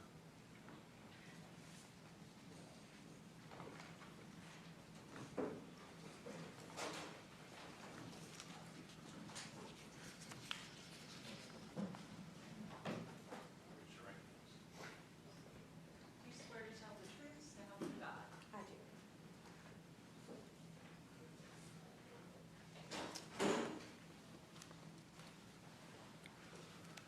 All right, if you'll state your name, please, ma'am. It's Brooke Harlan Evans. And you're the owner of Brooks Bell? Yes, sir. Okay. What was your first involvement in making Mr. Rivers bond? I initially spoke with Bill Tomlinson from Elite Bonding Company, who advised me that he was going to be referring me a bond, that he was unable to do it. Okay, and what happened then? At that point, he gave, I'm assuming he gave Miss Rivers our contact information. So did you ever talk to anybody about it? I did. I spoke with Alicia, who was my office manager. My standard practice is I advise her if someone refers someone outside of them calling my business directly, like let's say for an example, another bonding company refers or a client refers, I contact my office manager Alicia and have her vet and facilitate the bond. Okay, and why didn't Elite make it? I'm not sure, Your Honor. I know that he had some family issues going on at the time. They did have a death in the family, but he may have had some underlying reasons that I'm unaware about. Okay, so when are you aware of, so your agent gets sent to court on 6/5, and what's your knowledge after that? Yes, Your Honor. It's my understanding that Mr. Morrissey contacted me on 6/5 and said that because there were some issues involved with making the bond. Let me back up. There were some issues involved on making the bond because there was another bonding company that had attended the source hearing. We were not the initial bonding company, whereby we were not in the source hearing. And so at that time, from my understanding, Elite Bonding was in the global notes. So when Alicia went to go make the bond, they advised her that Elite Bonding was in the global notes. So I contacted my company's attorney, one of my company's attorneys, Mr. Morrissey, advised him that we were unable to make the bond because Elite was in the global notes, and how could we change, and I asked him how could we change the global notes to myself and On Time Bonding, because I would be splitting the bond with Tyrell White at On Time. And he advised me that he would facilitate that as he usually would. So are you aware from anyone that Mr. Rivers wasn't supposed to leave Davidson County? No, sir, I was not. Until when? I was not aware until the 28th of June. By way of how? Mr. Morrissey contacted me, my company's attorney, advising me that there had been I'm so sorry, if I could back up a little bit. Mr. Morrissey contacted me, advising me that Mr. Rivers' attorney contacted him and stated that there would be a motion to revoke his bond set on the 2nd. I believe it was the 2nd. Please forgive me on the timeline, but I believe it was the 2nd of July, and that he would need to come to court, and because the state had asked to revoke his bond.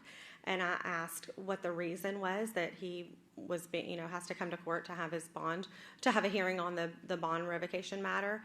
He at that point advised me because he was not on an ankle monitor that he was supposed to be on with the court, that Judge Blackburn had issued an order for an ankle monitor and he was not on that monitor. At which time I advised him that he was on an ankle monitor, that he was on with Freedom Monitoring. Okay, and how did that happen from your perspective? Okay, so Your Honor, I was, Freedom. sure. So I was not at the office. I can only tell you like what my office staff has told me, just third-party information.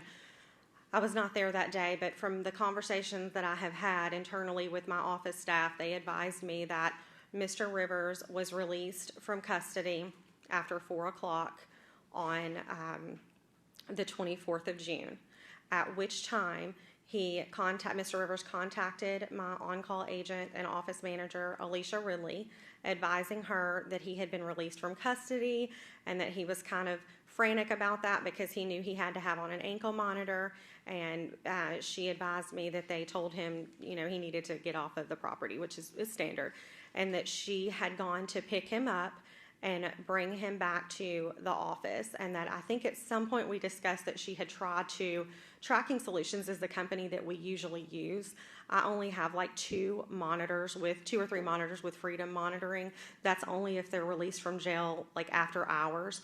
My go-to has always been Tracking Solutions since they've been in business. So we had that conversation. They were closed, and she advised me that that herself and Chelsea Parker and April and I had basically made a judgment call to get him on a monitor ASAP. The other option would have been for him to not be on a monitor at all until the next day, where we went to Tracking Solutions. So she said that she felt like, for the sake of us being in compliance per se, to at least get him on a monitor at that given time.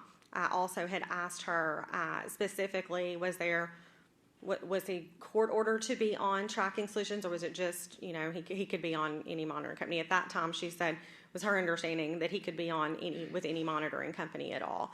And this is and just so you know, Your Honor, I don't just use Freedom monitoring after hours. I can also use bail you out, and several other bonding companies have agents that have, several other bonding companies own monitoring companies, and several other bonding companies have agents that have monitoring companies. And so collectively we use those together, because a lot of times it's an issue when people are released from custody after 4 or on the weekends and we don't have anyone else to use. And that's why collectively the bonding companies have decided to open up monitoring companies, or have their agents, have opened up monitoring companies, etc. So when did you become aware of the 6/5/2024 order? On June the 28th. How was that? Mr. Morrissey contacts me and advises me that there has been a motion to revoke Mr. Rivers' bond because he is not on an ankle monitor. He advised me that his attorney called him and said that there's going to be a motion to revoke the bond. He needs to come back here on July the 2nd for a hearing to potentially revoke his bond because he was not on an ankle monitor. And at that time, I had asked him, specifically, why are they going to revoke the bond? And he said because he's not on a monitor, at which time I advised him that he was, in fact, on a monitor with Freedom monitoring. And I advised him about the whole debacle about him being released after 4, and that we had no idea he was supposed to have any bond conditions or be on a monitor with any company at all.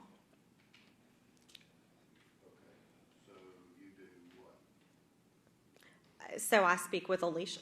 Hang on, you said you were aware of it. When did you see this order? I saw that on the 28th, Your Honor. From who? I saw that in my email. From who? From Deborah Cook at the State Warrant and Bond Office. It was my understanding, once I had engaged in conversation with Alicia Ridley, that she asked the State Warrant and Bond Office if there were any bond conditions, because we did not get any when we first made the bond on the 24th. And I said, did you ask if there was anything else? And she said, yes, I did ask, and they told me no. And so she said that she was not aware of any bond conditions at that time and days following, and that she asked, that she went to the State Warrant and Bond Office and asked them if they could please send us a copy of the bond conditions once we found out that there were bond conditions attached. And at that point, Alicia Ridley, her and I had conversations about that. And at which point I could see that they were in the email. She also had someone in our office had printed those off, and Ms. Ridley put those in his file. And at that point I had the file in my office because I was having conversations with Mr. Morrissey, who also conferenced in Mr. Rivers' attorney as well. and we had a conversation. So after that, you notified all of your agents To notify him and to tell him that he needs to come back to Nashville, that there are restrictions on his bond conditions, that he was not allowed to leave the state of Tennessee, and that he needs to get back here, and that he has a court date on the 2nd for a bond revocation hearing. and Ms. Wilhoit was made aware of that? I believe, Your Honor, that Alicia had a conversation with her as well, because at that point she did not, from my understanding, third-party information, she did not have a copy of any bond conditions at all. And in fact, I later discussed with her, had she ever gotten any bond conditions at all sent to her other than outside of our office, and she said no. And I asked her what was the standard operating procedure on her receiving bond conditions, like Tracking Solutions or any other company that the court uses. And she says that if they are in criminal court, usually Stephanie Kircher will, her office or however will be facilitated from the court, and that's how she would usually get them. That is the direct person that she would report to or contact. After you found out on 6/28, did you tell all your agents, hey, when he gets here or whenever he's here, we need to get straight with the court? At which point, it was my understanding that he had a bond revocation hearing on July the 2nd. So Joe Morrissey and I had a conversation about that, as I always do with him or Mr. Lewis, when I'm in a gray area that I don't want to make a bad judgment call or do something out of the realm of our statutes or laws, I call and ask for advice from my counsel. We had that conversation that he was supposed to be back here. I also had many conversations with Alicia Ridley, who was trying to lure him back here at the time. I also asked, why did he leave Nashville if he knew that he wasn't supposed to? And the response to that was because he had housing here lined up, and for whatever reason, from the time of the 5th to the 24th, I guess there was some type of delay in his housing. I'm not really sure what happened with that. And I said, well, he needs to get here. He needs to stay here. He can stay in a hotel, the Mission, wherever, and he needs to be at court on the 2nd. And when did you find out on 6/28 about the full details of the order? I don't want to tell you a time and be wrong, Your Honor. I can tell you that it was after 12 o'clock, so somewhere between 12 p.m. and 2 to 3 p.m. So when did you become aware he was here?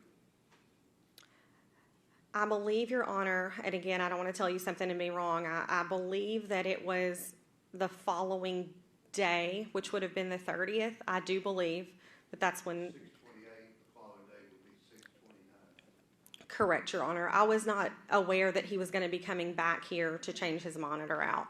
I later found out that there was an issue with the tracking on his monitor by Ms. Wilhoit. We had the conversation, and she advised me that it was because he was so deep in the woods of Mississippi, I'm assuming where his mother lives, third-party information that was given to me, that she had a problem with his satellite pinging with a monitor. At which point she told me that she had thought that maybe the monitor was malfunctioned, and that's why she was going to, that's why ultimately that she made the judgment call to have him come back and swap his monitor out. Is Ms. Wilhoit still employed by you? She's a subcontracted bell agent for me. Yes, sir, she is. You have. Why is that? I'm sorry? You now know that he was here on 6/29, right? I now know. Yes, sir. Did she call and let you know that? She did not, Your Honor. No, sir. Is that problematic from your standpoint? We have had those internal conversations when we are talking about what could we do different going forward, creative solutions, so nothing like this ever happens again. We have had that conversation now. For days that, or some period of time that Ms. Ridley's trying to, I think your word was coax or trick him or whatever Lure. to get back Yes, up sir. here. And then when he's here, you don't have issues with your agent not telling you? She did not tell me that day. The next day when we talk, we definitely had a conversation about him being here. But she would have already known, according to prior testimony, about these conditions. Miss Wilhort, yes, sir.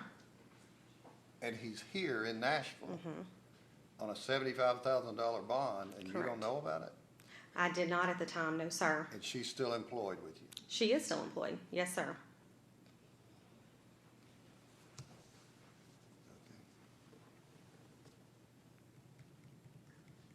Would you like me to elaborate? Sure.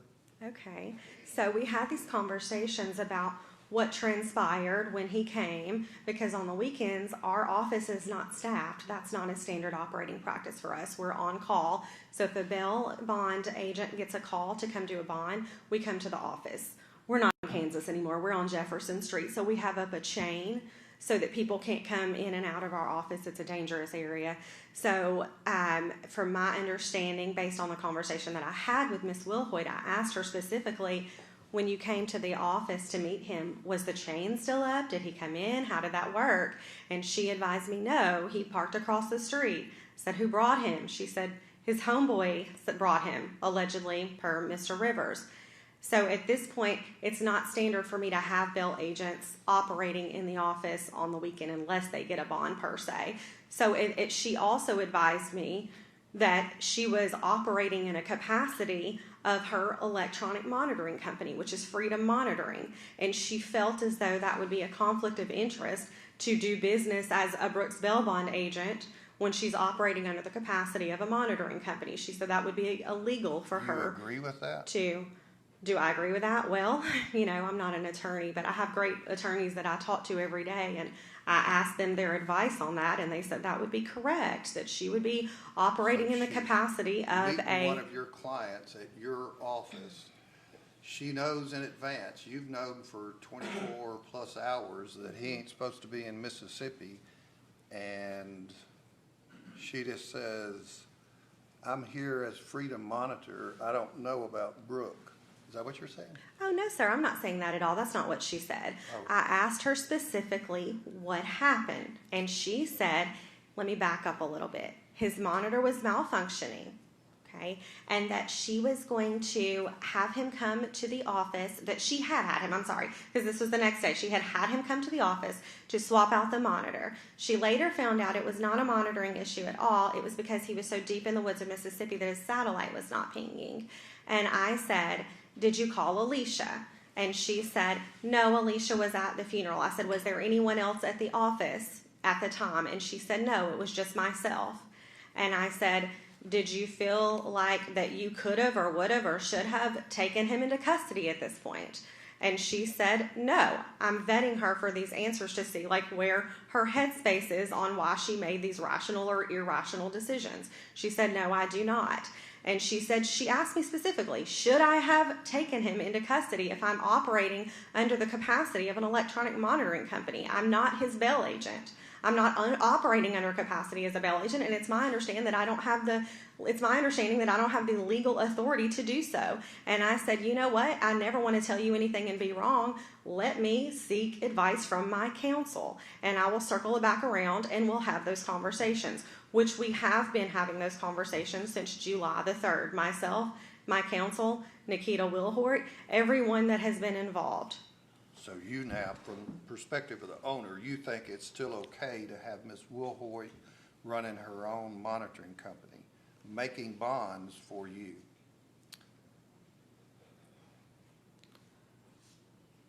I think that I always want to make the right decision and do the right thing. I think that it's standard operating business practice. Today. Right, today. Sure. May I, if I could elaborate, would that be okay? The question is, are you still okay with that?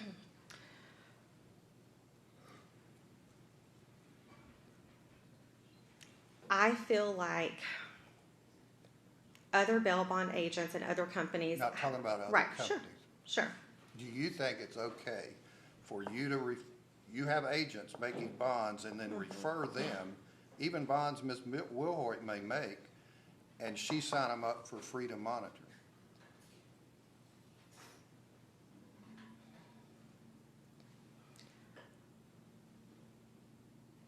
I think based off of the advice from my counsel that I always take, they have advised me that they don't have foresee a problem with that, since other bail bonding companies own and operate monitoring companies, and other bail agents from other monitoring companies own and operate other companies. However, if the court ever advised me anything different, or that they felt that it would be inappropriate or unethical, I would advise her that very moment that she would have to make a choice whether she remained an agent with Brooks Bail Bonding or she owned and operated a monitoring company.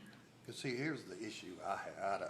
I'm just a nobody from East Nashville, but Me too, Your you Honor. have one of your agents who, well, let me back up.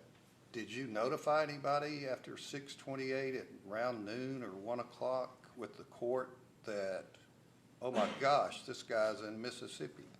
Yes, Your Honor, I did. Who was that? I notified Joe Morrissey. Come out with the court. Yes, I had a conversation at some point with Stephanie Kircher. I don't recall what day that was on. I would have to go back and look at my calendar. Okay. So after that, but you're on the hook for $75,000. Correct. You're aware, oh my gosh, we're not in compliance with this court order on 6:28 noonish. Wouldn't you want Mr. Rivers surrendered? Absolutely. So why wasn't that absoluteness conveyed to Ms. Wilhoit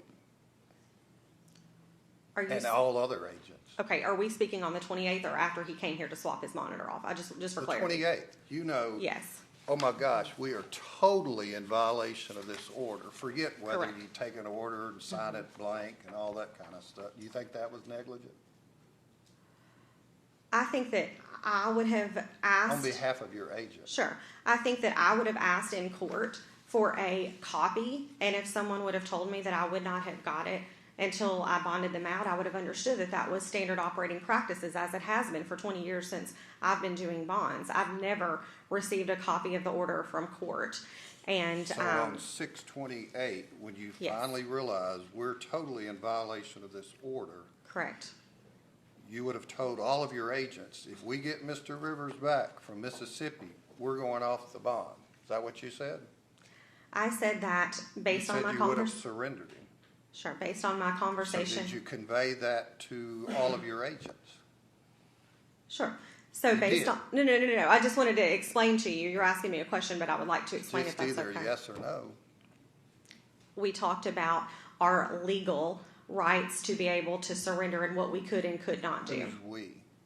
Myself, Miss Ridley, Mr. Morrissey. At this point, it's my understanding when there is a court date that's set to revoke someone's bond, they have due process to go to that hearing. That's always been my I understanding. get all that, but you said you wanted him surrendered. Correct. I did want him surrendered. So the problem, going back to freedom monitoring, is then you have an agent that works for you, Miss Wilhoit, who shows up at your bonding office to do whatever she thinks she should do with the GPS and hides her Brooks side of her, we need to surrender this guy, to her monitoring side of her and saying, I'm just going to swap out his monitor and he can go back to Mississippi. Your Honor, Do she you advised think me that that. was a problem? Right, Your Honor. She advised me that that was not the conversation, that she advised him to stay in Nashville until his court date, and she advised me that he told her he was going to stay in Nashville. Guess what? He didn't. You're right, Your Honor. Any questions from the state?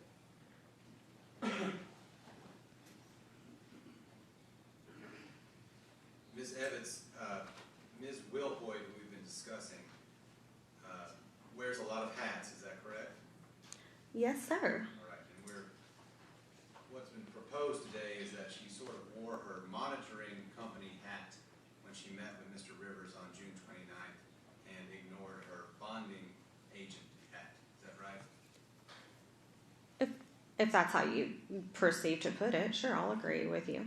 Now, she, in addition to working as a bonding agent for you and owning Freedom Monitoring, is she also a bonding agent out of a different county as well? Yes, sir. Does she own a bonding company in a different county, or is she an agent in a different county? So I think that it's my understanding, it's a complex situation, but she was working for another individual and they worked something out for her to take some type of ownership possibly, but I don't know if that's been solidified. So at this point, I know that she still had been working under the owner of this company. Again, I don't want to speak on something I don't know about. She just had kind of told me that they were going through the motions of that. What company is that, and where is it? It's in Gallatin, Tennessee. I don't know that. I'm so sorry. I don't know the name, but I could get that for you off the top of my head. I don't know. Timeline that we're operating under is that on June 28th, about midday, is when this June 5th bonding order becomes known to you and Ms. Ridley and is, we think, supplied to Ms. Wilhook. Is that correct? Correct. Yes, sir. Okay. You have a lot of conversations with Ms. Ridley on June 28th about the fact that Mr. Rivers is in violation of this order. Yes, yes, sir. And a lot of conversations with Ms. Ridley about having to get him back to Davidson County. Correct. Yes, sir. Did you have any conversations with Ms. Wilhoit about that same subject matter? I believe that Alicia Ridley was discussing that with her. I don't think that I had conversations with her until after he had already come to swap his monitor out. On June 29th, it sounds like you had a conversation with Ms. Wilhoit on June 30th about what happened on June 29th. Correct. Yes, sir. I believe that was the accurate date. Ms. Wilhoit didn't reach out to you at all on June 29th. Is that right? That's right. Yes, sir. Okay. You find out on June 30th that Mr. Rivers has come back to Nashville, which was what Ms. Ridley was trying to get him to do on Friday, comes back on Saturday, correct? Correct. Okay. Ms. Wilhoit meets Mr. Rivers at your office. Yes, sir. Okay. And is given this information that Mr. Rivers had been driven up by a friend of his, a homeboy. A homeboy. And that's what Ms. Wilhoit shared with you. Yes, sir. You ultimately pulled surveillance footage from your own office, is that right? That was several days later. Yes, sir. That was afterward. Correct. When did that take place? That was on, I believe that I'm not looking at my calendar, so I'm just going to tell you what I believe. I believe that was on July the 3rd. Okay, so this would have been after the court date on July 2nd, when the capias would have been issued by Judge Blackburn. Yes, sir. Okay. And that was the time when you were able to, I guess, supply that still shots of your surveillance photos to, was it Dr. Johansen? Is that who you supplied it to? Yes, sir. Yes, and in correlation to trying to figure out if that was Ms. Johansen's vehicle at that point. Okay. Did you have a conversation with Ms. Wilhoit at any point about that? About the fact that somebody else had driven Mr. Rivers to your office on the 29th? I did, yes, sir. And what was the nature of that conversation? I asked her, how did he get there? I knew that our chain had been up. Did he pull in the parking lot? We were trying to figure out what vehicle he was in at that time, because at that point he had Miss Cord and Miss Johansen had been missing. And so I asked her specifically, if she knew where he parked, what vehicle he was in, or who brought him, or anything of that nature. At which time she advised me that he told her a homeboy had brought him. Our chain was up, again, because we're on Jefferson, and so he could not pull into the parking lot. And she advised me that he told her he parked across the street and that he walked over. And at this point, we saw video footage. So from my understanding, people that had seen the footage said that he opened the chain and came in. And I asked her if she had any inkling that anyone outside of a homeboy had brought him. She said no. You testified that when you had this conversation with Ms. Wilhoit on June 30th, what you were struggling with, I guess, was whether or not Ms. Wilhoit should have acted solely as a monitoring company agent or acted as a bonding agent, and taken him into custody to surrender him. Ultimately, she acted only as this monitoring company agent and put a new ankle monitor on him, correct? Correct, yes, sir. You understand that she advised him of the bonding order conditions, that he had to remain in Davidson County, right? That is what she told me, yes, sir. Beyond that, did nothing to ensure that he would stay in Davidson County or keep tabs on him, correct? When you say keep tabs, are you referring to her tracking his coordinates with the ankle monitor? That's correct. Yes, sir. She said that she was tracking the coordinates. Is it true then that whatever time it was that she put this new ankle monitor on him, let's say it's late afternoon on the 29th, within minutes, I assume, of him leaving, Mr. Rivers leaving your office, he's in violation, I assume, because he is out of the county in a few minutes and headed back to Mississippi. Is that correct?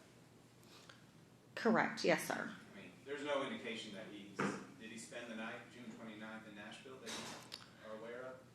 Ms. Wilhoyd advised me that he stayed here for several hours because he told her he was going to remain in Nashville until his court date on the 2nd, and that at some point she saw the coordinates that he was beginning to go outside of the state lines.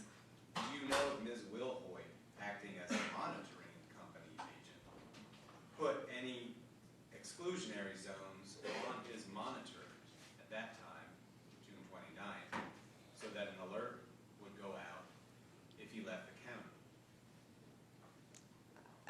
county? She advised me that she did not have any exclusion zones, that she asked him specifically for the victim's address, and that was what she used as the exclusion zone because she didn't have any conditions or court orders or exclusion zones at that time.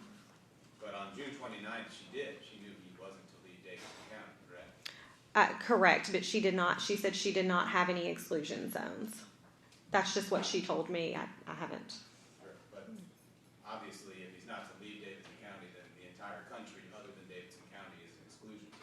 Correct. I'm so sorry. I thought that a lot of times when we have people on monitors, exclusion zones would be like they cannot go near the victim, like this block or this street or whatever. I apologize if I misunderstood. And my question ultimately is, when were you alerted by Ms. Wilhoyd that he had left Davidson County? I believe that was the following day, the 30th. And would that have been at the time that he left Davidson County, or is that just during this conversation?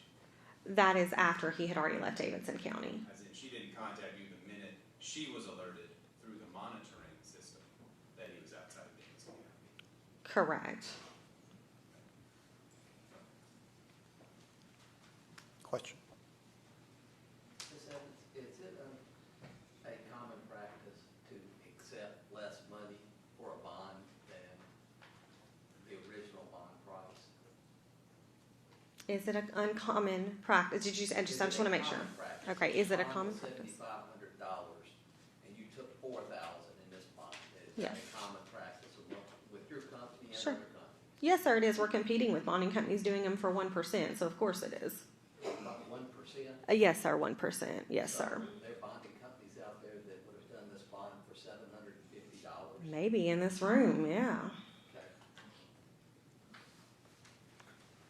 And after June 24th, the only money that came to your office was the $130 BMO or cash out for a bus ticket. Did you say before or after? After Mr. Rivers was released. That is correct. It's my understanding, I was not handling or facilitating the money during that day, but Alicia Riley, who I trust to do that, had advised me that that Mr. Rivers' mother, who was the co-signer, had paid my company in the sum of $4,000 on, you have the receipt, so you probably see the date. I don't know that off the top of my head. But at which point, she then, on the 17th, sent another cash app in the amount of $480. At that point, no one received any more money from my company on the bond premium at all whatsoever. I would like to note to the court that it's my understanding that he had a debit card in his wallet, and his attorney was facilitating through evidence getting that out in hopes that he would be able to pay more on that the same day, and that we made the bond, and he was not able to do that. So we did not accept any more payments, credits, funds, anything of that nature for payment on the premium after the 24th, aside from the $130 that Ms. Ridley advised me was for the bus ticket.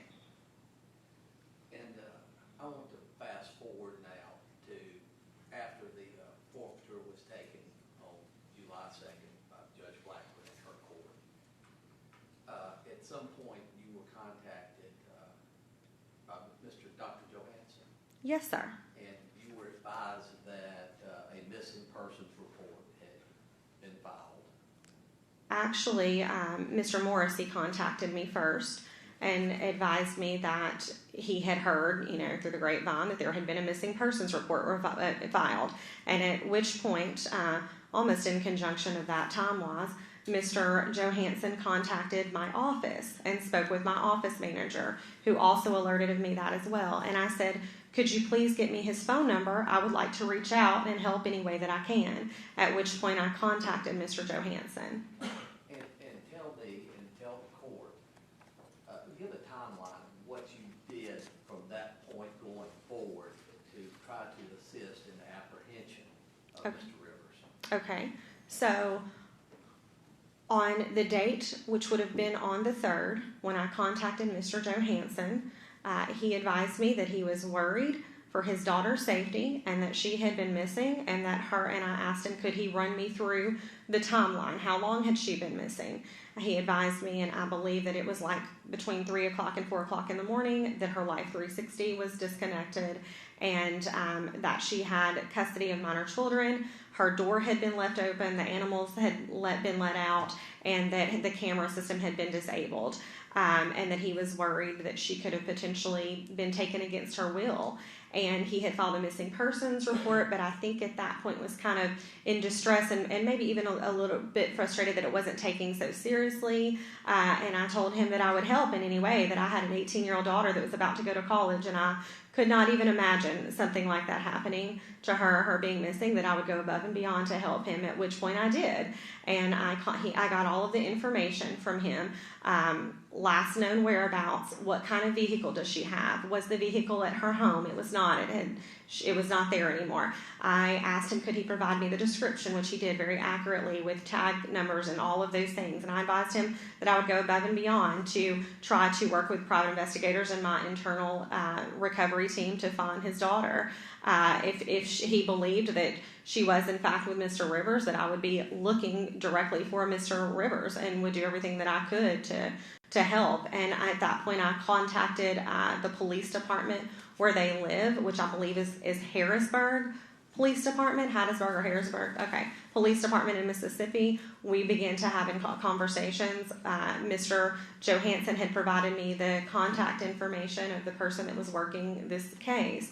So I reached out and advised them that at this point that I thought that he was in this vehicle with Miss Johansen. And the reason that I thought that is because Alicia Ridley and my husband, Michael Evans, reran the footage the day that he came to get his monitor, which would have been that previous Saturday. So Sunday, Monday, Tuesday, Wednesday, 4 days had passed.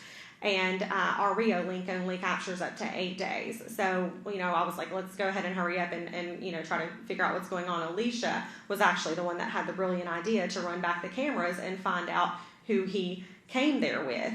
Again, he did not pull in our parking lot, so we were hoping that we could see across the street or when he pulled out passing our street, which we were able to do. They screenshotted the vehicle that he was in and sent that to my phone, at which time I sent that to Mr. Johansen's phone and asked him if he could identify if this was in fact his daughter's vehicle. And he insinuated that he believed that it was.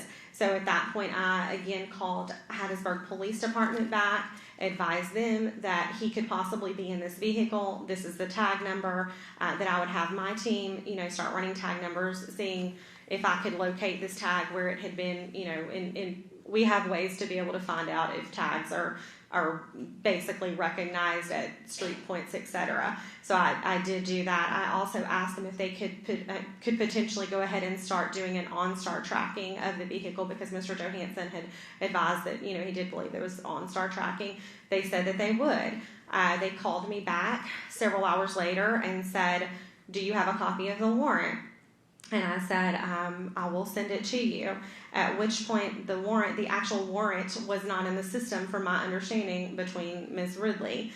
She was not able to get that until later on that evening. They said, well, is it in NCIC? Is he fully extraditable? I said, I'll check on that right now. I called one of my attorneys, Mr. Morrissey, and asked if he could call and ask Ashley Mondelli if he was in fact in NCIC so that they could get him in custody there and detain him, whereby our team could either come get him or we would pay for extradition.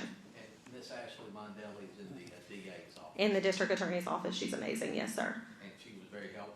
She was very helpful, as she always is. Of course she was, yes. She was very helpful, and she said that he was not in NCIC yet, and that she would have him in, I believe, by the close of the day, is what Mr. Morrissey relayed to me. So Mr. Morrissey called Ashley Mondelli.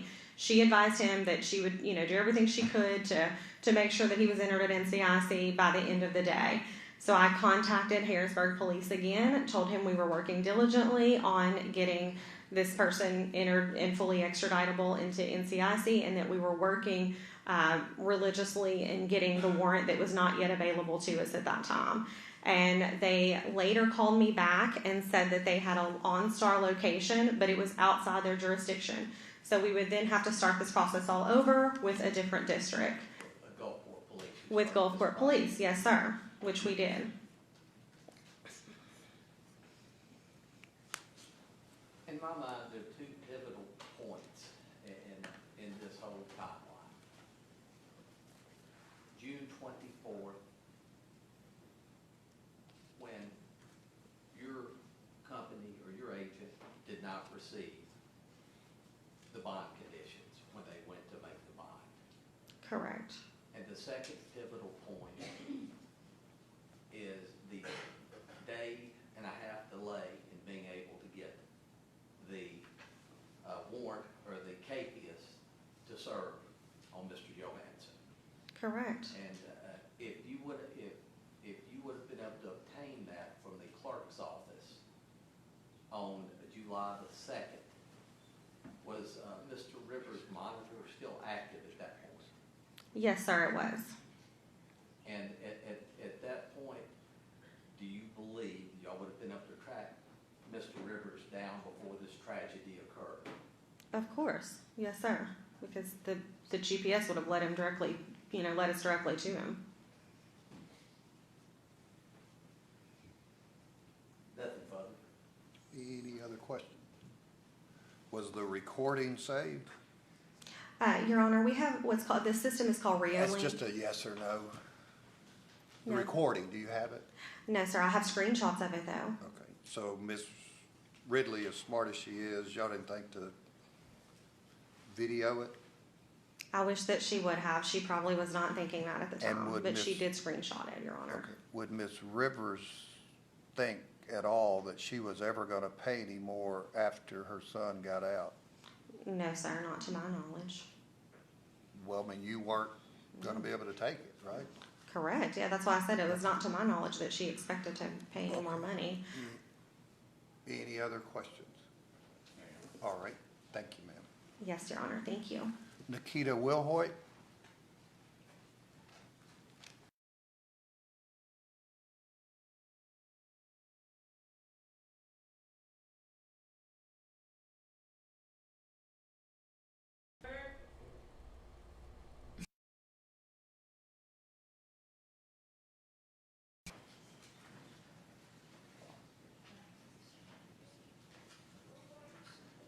Mr. Bird's not in Howard, sir.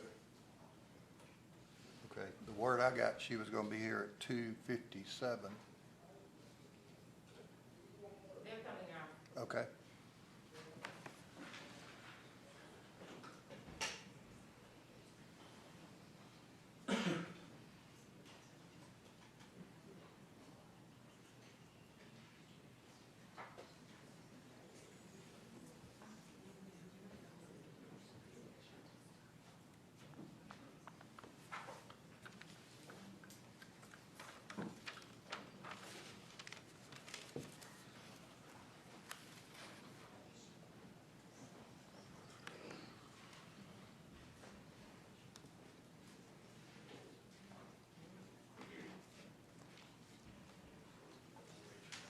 All right, ma'am, if you'll raise your right hand and be sworn. Do you swear to tell the truth, so help you God? I do. All right, you have a seat.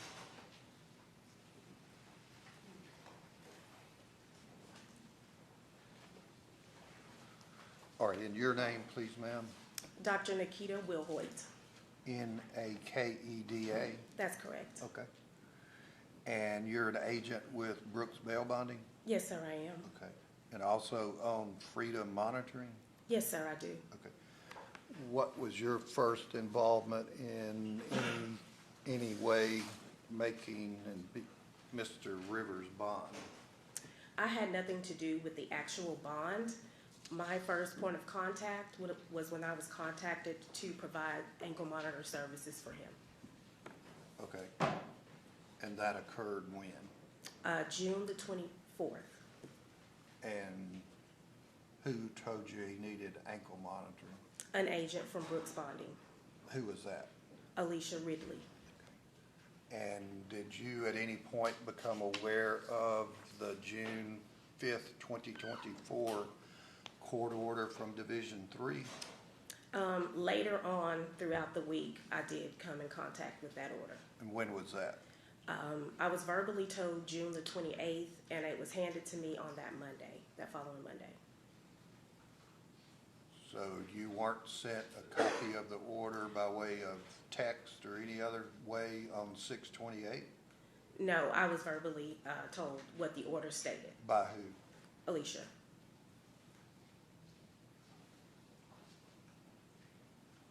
And what were you told? I was told that there was an order for the GPS, which we did, and then there was also an order that he was supposed to be on tracking solutions and that he was supposed to stay away from the victim. What about not leave the county? Oh, yes, sir. I apologize. Yes. So you put ankle monitor on Mr. Rivers when? Initially, the initial ankle monitor was installed on June the 24th by Alicia. I was not available, and she installed the ankle monitor, and I set up the profile. I came into play on 6/29 when I reinstalled the second monitor. Okay. So how did it switch from other agents to you? I'm sorry, I'm not understanding what you're asking. How did it switch? Why were you in contact with Mr. Rivers on the 29th? During the time frame of his installation, Mr. Rivers, I started getting communication signals. There was low signals, no communication on certain days. So we would contact him. I tried to troubleshoot the monitor. So I figured there was something going on with the monitor. Therefore, I advised him to get back to Tennessee so I can swap the monitor out, just to ensure that he had on a good monitor. Okay. So when did you see him? I saw him on 6/29, which is a Saturday, When? around maybe 4 in the afternoon. Okay. And at that time, you knew he wasn't supposed to be around the alleged victim, wasn't supposed to be out of the county?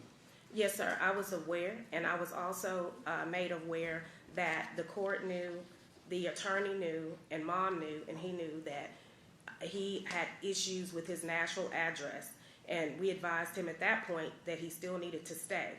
That's why he was in Mississippi initially, because I asked why did he even go there initially? And they said there was issues with the address.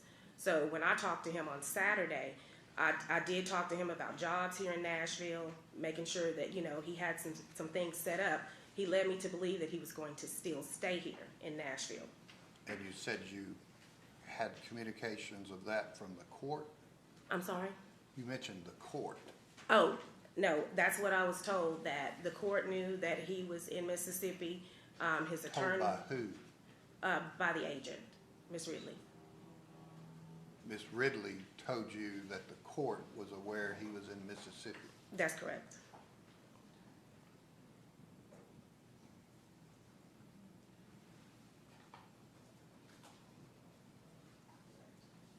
So on 6/28, you're only aware of the court order from 6/5 by oral communication? Correct.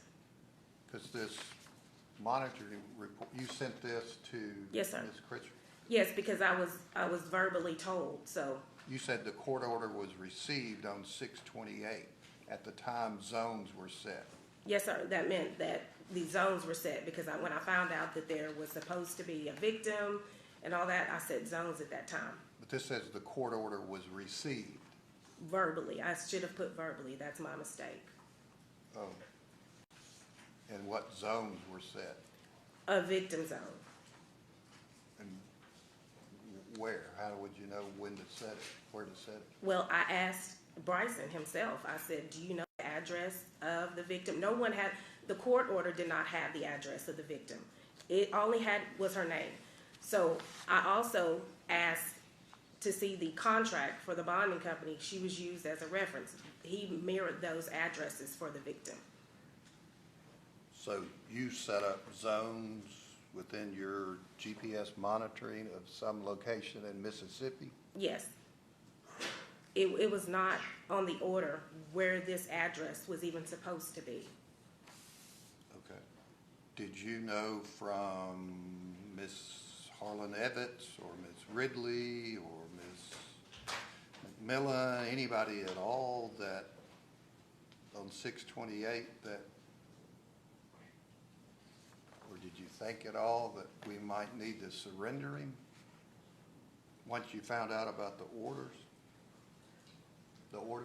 Well, that was to be left upon the bonding company to surrender at that point. But you are the bonding company. At that time, I was working in the capacity of the ankle monitoring company. I wasn't the agent. But you're an agent for Brooke. Yes, sir, I am. And at that time, I was doing dual roles as far as I was in my monitoring role. I was not an agent on duty at that time. But as an agent for Brooke, on 6/29 at 4 o'clock, you're aware that Mr. Rivers is totally in violation of this order, right? Yes. And you immediately called Miss Harlan Evans? I did not call. I didn't talk to Miss Harlan, I don't think, on that day. Call anybody else? I know I spoke with Alicia a lot. So you're relying on Mr. Rivers to tell you what zones he's supposed to stay out of and then refurbish, renew, whatever the GPS and say, I trust you. Well, Your Honor, it wasn't just that simple. I relied on the paperwork from the court to be more specific as to far as what address to put for him to stay away from. That was not. I'm talking about geographic restrictions. Stay in Davidson County. You trusted him to do that. It wasn't that I trusted him to do that. I mean, it was an ask. You said you relied on him for the zone exclusion. And there was also a court date that was supposed to be held on 6/27, so everybody could figure out what was going on. This is already past that. You're meeting with him in person on 6/29. Absolutely, and then there was another court date that was set for Tuesday, July 2nd, if I'm not mistaken, and he was supposed to be there, and everything was supposed to be worked out at that point as well. Did you call Tracking Solutions? No, I didn't, only because I figured on Tuesday when he came to court, if they wanted him to switch, they would switch him out on Tuesday because he was supposed to be here at court. But this order that Ms. Ridley says she made you aware of it and sent you a copy of says Tracking Solutions. Yes, sir. Questions from the state?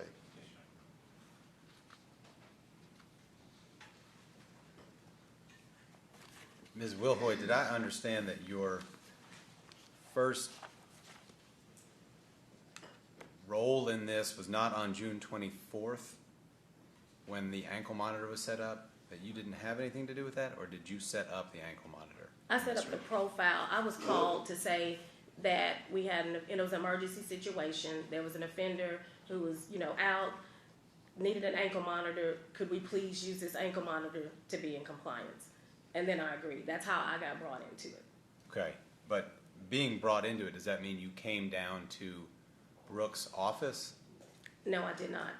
Where did you go? Did you meet with Mr. Rivers on the 24th? No, I did not. Okay, so who put the ankle monitor on him? Is that Ms. Ridley? Yes. You said you created a profile, so this is a profile that you have online or something like that? Yes, through Sentinel OmniLink. Okay. And what information did you put in that profile? I put his name. I received the recog from the jail. She sent me a screenshot so I could get his demographics. And I received the recog from the jail. And that's the information that I mirrored in the system. Okay. So we know that the court's order was not included in that. That's correct. So what information do you put in the profile? I put the demographics, the name, the address. What address? Date of birth. The address that was on the recog, which was a Nashville address, actually. Do you know what it was? Yes, I do. It was 251 Eisenhower Drive, Nashville, Tennessee. And who gave you that? Miss Ridley.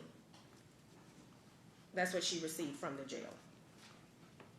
That address is supposed to be Mr. Rivers' address? That was that's the address that I assumed that's where he was going to be staying because it was on the recog. That's what I used to create the profiles.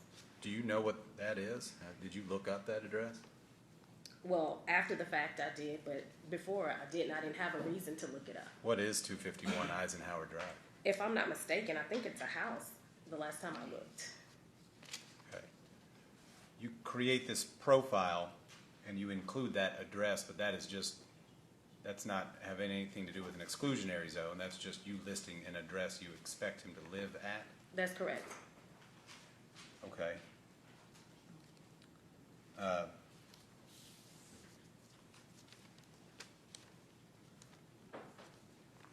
Did you create any zones then at the time that you created this profile on No, June 24th? I created zones later after I found out that there was a victim and I needed to get her address.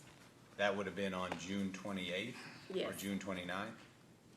Between the 28th and 29th, I don't have things in front of me right now, but between the 28th and 29th. Okay. Yes. It was after Ms. Ridley had told you about this court order that you didn't previously have. That's what caused you to reset create it. the exclusionary That's zones. correct. That's Is that correct. right? That's correct. Okay. So if the Sentinel, is it Sentinel Monitoring? What did you say? Sentinel and OmniLink, yes. Sentinel and OmniLink, those are the individuals or the companies that operate the software that goes into the ankle monitor. Is that right? That's correct. Okay, and that's the profile that you fill out. That's correct. So if their data indicates that you entered, or somebody entered a zone of a Holden Drive address in South Van Cleve, Mississippi on June 24th, do you know anything about that? A zone for, what was it? Well, it's the same address that's on the court report that you issued, the Holden Drive, South Van Cleve, Mississippi. Okay, I submitted 2 reports. The first report had a different address. That Van Cleve Drive, if I'm not mistaken. I'm talking about this report. Yeah, I'm aware of that. Is this the first or the second report? That should be the first one. Then I sent Stephanie an email and said, my apologies, I sent the wrong address. The address, his home address, was let me see. His home address was 20043 McHenry Road. That should have been his home zone. Okay, well, I got a couple of questions then for you. Do you have the second report that you? I didn't bring it with me, but I can email it. Okay. Because I recanted that email as soon as I sent it. I said, oh my gosh, I put the wrong address because I was looking at the addresses. Okay, but if according to Sentinel and OmniLink, that was an address that was entered on that profile on June 24th, do you know anything about that? I entered that on June 24th? No. No, I wouldn't have entered that on the 24th. I wouldn't have had that address. Okay, well, so you don't know how that became entered into No, I the didn't. profile on June 24th? No. You didn't do that? No, I didn't enter that on June 24th. I didn't even have that address on June 24th. I didn't talk to Bricen until days later. All right, so on June 28th, you are verbally informed by Ms. Ridley of the existence of this court order, correct? Correct. Okay, and you know that the existence of this court order, therefore, requires Mr. Rivers to stay in Davidson County, right? Correct. So at the time that you receive this information on June 28th, you know he's in violation of that, is that correct? That's correct. Okay. There's a residence listed, 1256 Avondale Circle in Nashville, where he's supposed to reside. You know he's not doing that, is that correct? That's correct, because that address was not even on the initial recog, Okay. but it was on the court order. I did see that on that Monday. You know that he's been ordered to have no contact with Lauren Johansen or any other witness, and that in order to get any information about exclusion zones, you're to contact the district attorney's office. Is that correct? That would be accurate, and that's something that I did not do. I was in emergency mode. I wanted to get an address. I asked Bricen. I followed up, and I got the address as well from the bonding company. He put the same address on the contract. So, and initially, it was not on the court order that we received. I was assuming that it should have been on the court order. Okay.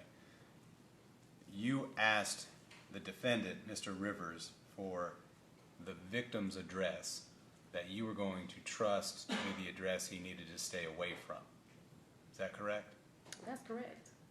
And did you know the nature of this case at all? Did you know what he was charged with? All I knew, it was a kidnapping charge. I didn't know the specifics of it. I just knew that it was a kidnapping charge. That's all I knew. I didn't know anything specific about the case. The address that was provided to you by Mr. Rivers, was that the Holden Drive address? That's correct. And that's the same address that he put on the bonding contract used as a reference. And that's what it was confirmed with. I confirmed with the bonding company. They said he used her as a reference, and I said, well, what do you all have? And he confirmed the same address. So we both felt that was the correct address for the victim. You both, you and Mr. Rivers? No, the bonding company, I'm sure, because he put it on the contract as well. He used her as a reference. All right, let's talk about the monitoring alerts you were then getting on June 28th when you understood that he was in violation and he needed to come back to Nashville. Did you have, in your conversations with Ms. Ridley, knowledge that he needed to come back here so that he would no longer be in violation? Yes. Did y'all collaborate on that? Yes, and we both collaborated that we would, meet together, get the monitor situation fixed and go from there. Okay. But the monitor situation wasn't really the main issue on June 28th, correct?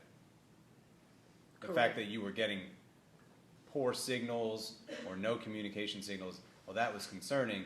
What was of more concern is that Mr. Rivers was in violation of this court order. Correct. Correct? So it wasn't just about swapping out his ankle monitor, right? Correct. Okay. When did you alert Ms. Ridley that Mr. Rivers was coming back to Nashville? The night before, because he was actually supposed to meet us both at 7 a.m. that morning, the 29th. Where? At the bonding office, because it was more convenient for him. All right. And you and Ms. Ridley discussed that? Yes. Okay. Ultimately, Ms. Ridley wasn't in town on that date. Is that right? No. Well, she had a funeral to attend, and she was going to make arrangements for, if he was going to be there at 7, to be there, and then leave after that to take care of her arrangements that she had with her family for her funeral. However, he stated that he was having car trouble, his buddy's truck was messing up, so he was late. So I ended up I ended up doing it by myself. But Ms. Ridley was aware that he was coming back to Nashville on the 29th. Yes. And at first anticipated meeting him with you at 7 a.m. Yes. On Saturday. Yes. Did you talk with Ms. Ridley about whether or not she planned to surrender him that day?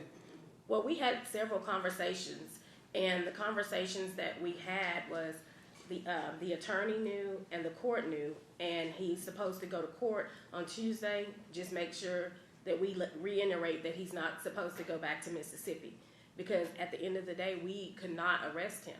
We had no warrant. You don't need a warrant to surrender someone, correct? I think you would. I just couldn't show up at the jail with him, I'm sure. Okay. They do it all the time. Okay. But you're saying you didn't have a conversation with Ms. Ridley about that? About surrendering? Or did you have a conversation and you decided you couldn't? No, we did not have a conversation about surrendering him. We just had conversations about the Tuesday court date coming up. All right. When Mr. Rivers came to Brooks Bail Bonding's office on Saturday, June 29th, did you then take note of where he was going to be living? He said he was going to stay around Nashville, and I did ask him where. He said he's got a couple buddies down here. What address did he give you? He did not give me any addresses. He just said he had some buddies he was going to be able to stay with. You knew of the court order where there was an address requiring him to live 1256 Avondale Circle. He said that address was no longer available. For what reason? He didn't give a reason, because I asked him about the address that I had on the recog sheet, and he said he didn't live there either. So rather than have him live as the court had ordered at this address, you got no address from him? Correct, but I was able to still track him. Hang on just a second. Show this. This is the 7-3 memo you sent to Ms. Pritchard, okay? Look at the end of the third line and read that for us, where it says Bricen. Can we see a copy, Your Honor? Y'all don't have that? Freedom, it's your agent's memo. Bricen wanted to go down 6%. Is that the part you're talking about? No, where it starts, Bricen said he would be residing. Let's see. Third line. Oh, yes, he did. I'm sorry, yes. What does it say? It said he would be residing at 2004. Yes, I'm sorry, I apologize. You didn't finish. What does it say? Yes, it's 20043 McHenry Road, Mississippi. And he said that's his mom's address. And so he tells you on 629 he's going to be in Mississippi. He said that's where he had been residing. And no, that's not what that says. Bricen will reside, right? Yes, it did. So that's what he told you. Yeah, that's what I wrote. And you let him go. Right? I mean, you knew that he was leaving to go to Mississippi. But he also told me that he was going to stick around in Nashville. For a couple of days. Because he knew he had this court date on Tuesday. He told me he had been residing at his mom's, and that's where he was going to go back to stay, and he was asking the court for permission to continue to stay there. Do you convey any of that information that you received from him on 629 to any of your bosses or any of the owners?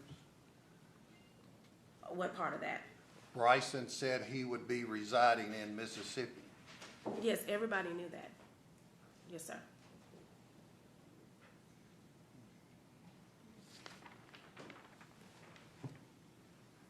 You're looking for me for solutions, you know.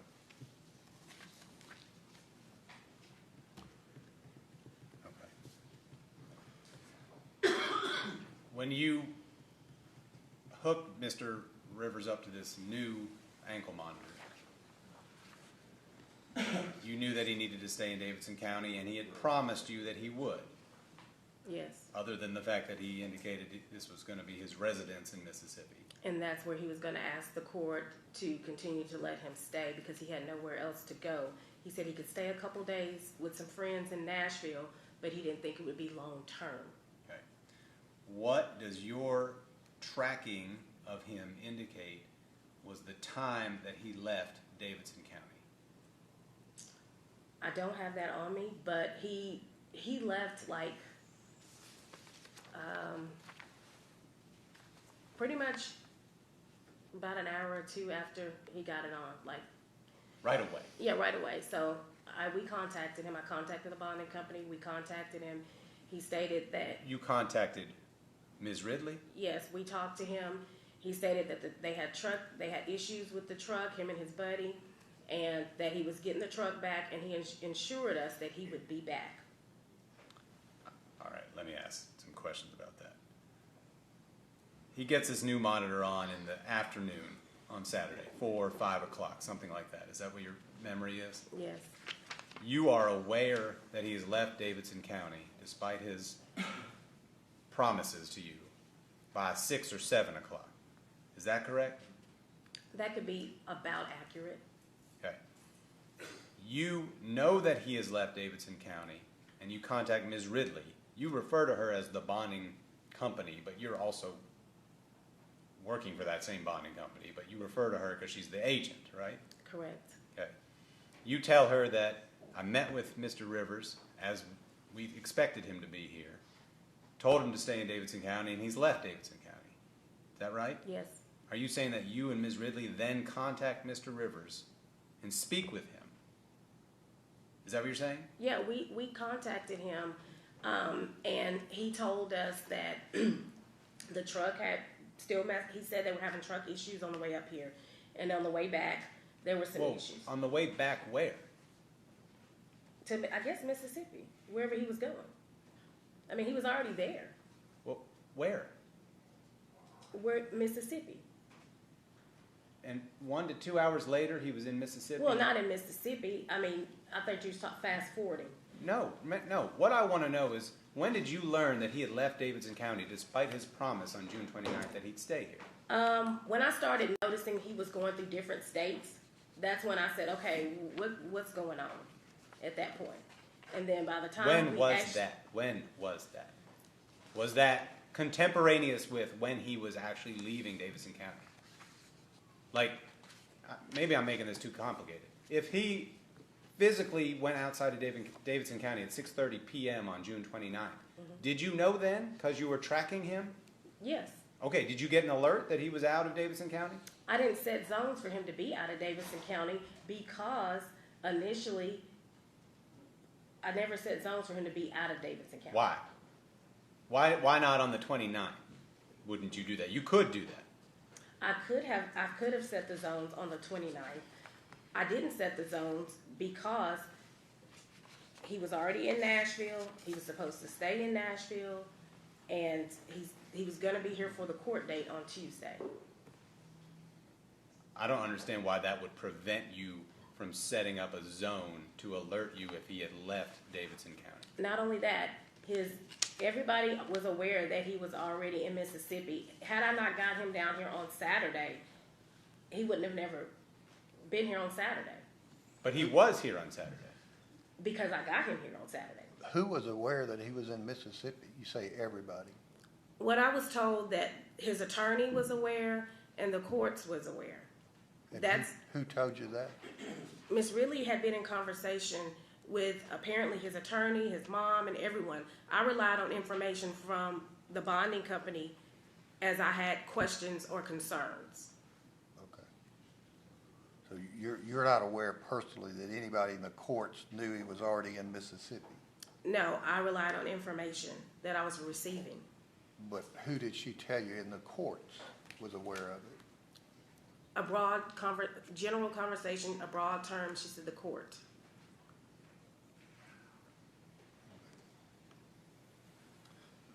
The question I'm trying to get to, Ms. Wilhoit, is we know that Mr. Rivers was in Nashville on the 29th, was told, asked to stay here, and he lied to you that he would, correct? Yes. He then leaves Davidson County that day, correct? Yes.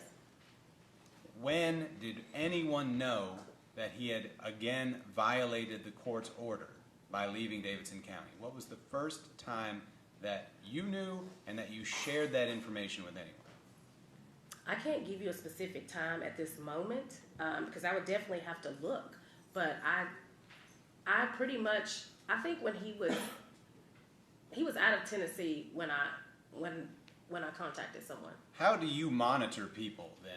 If, for example, you're aware there's an order for someone to stay in Davidson County, and you don't have alerts are set. Okay, and but they you come didn't to my do that. phone. The only alert that I had set was a victim alert, and which was to that address. That's all I had. because you chose not to. It's not that I chose not to. Well, the order that you were aware of said that he was to geographic restrictions as follows: stay in Davidson County. Right? Okay, and I physically saw that order on Monday. Tuesday morning was court. But I thought were- you said Miss Ridley told you about it. She did. Okay. Yeah, she told me about it. Of course, she read through it with me, but I didn't physically see that order, all the contents of that order, until that Monday. But she read that to you. I can't confirm or deny that she read that particular part to me. She basically read the part where he wasn't supposed to go back to Mississippi. But again, we were all told that there was a court date on Tuesday. We were going to work things out, and for us to show up at court. I don't think I can ask it any other way, so All right, questions? Yes, Your Honor. Okay. Ms. Wilhoit, you testified just a moment ago, and I want to be clear about a couple of things, because I think it's kind of gotten lost. When they've been asking, the court's been asking, they've been asking about the court, you've notified the court. Are you under the impression that the public defender, Kyle Morris, is part of the court? That he's the one who knew that he was in Mississippi? Yes. Okay. So, this is the court. The clerk's the court who's back there, and the state is a prosecuting attorney for the state of Tennessee.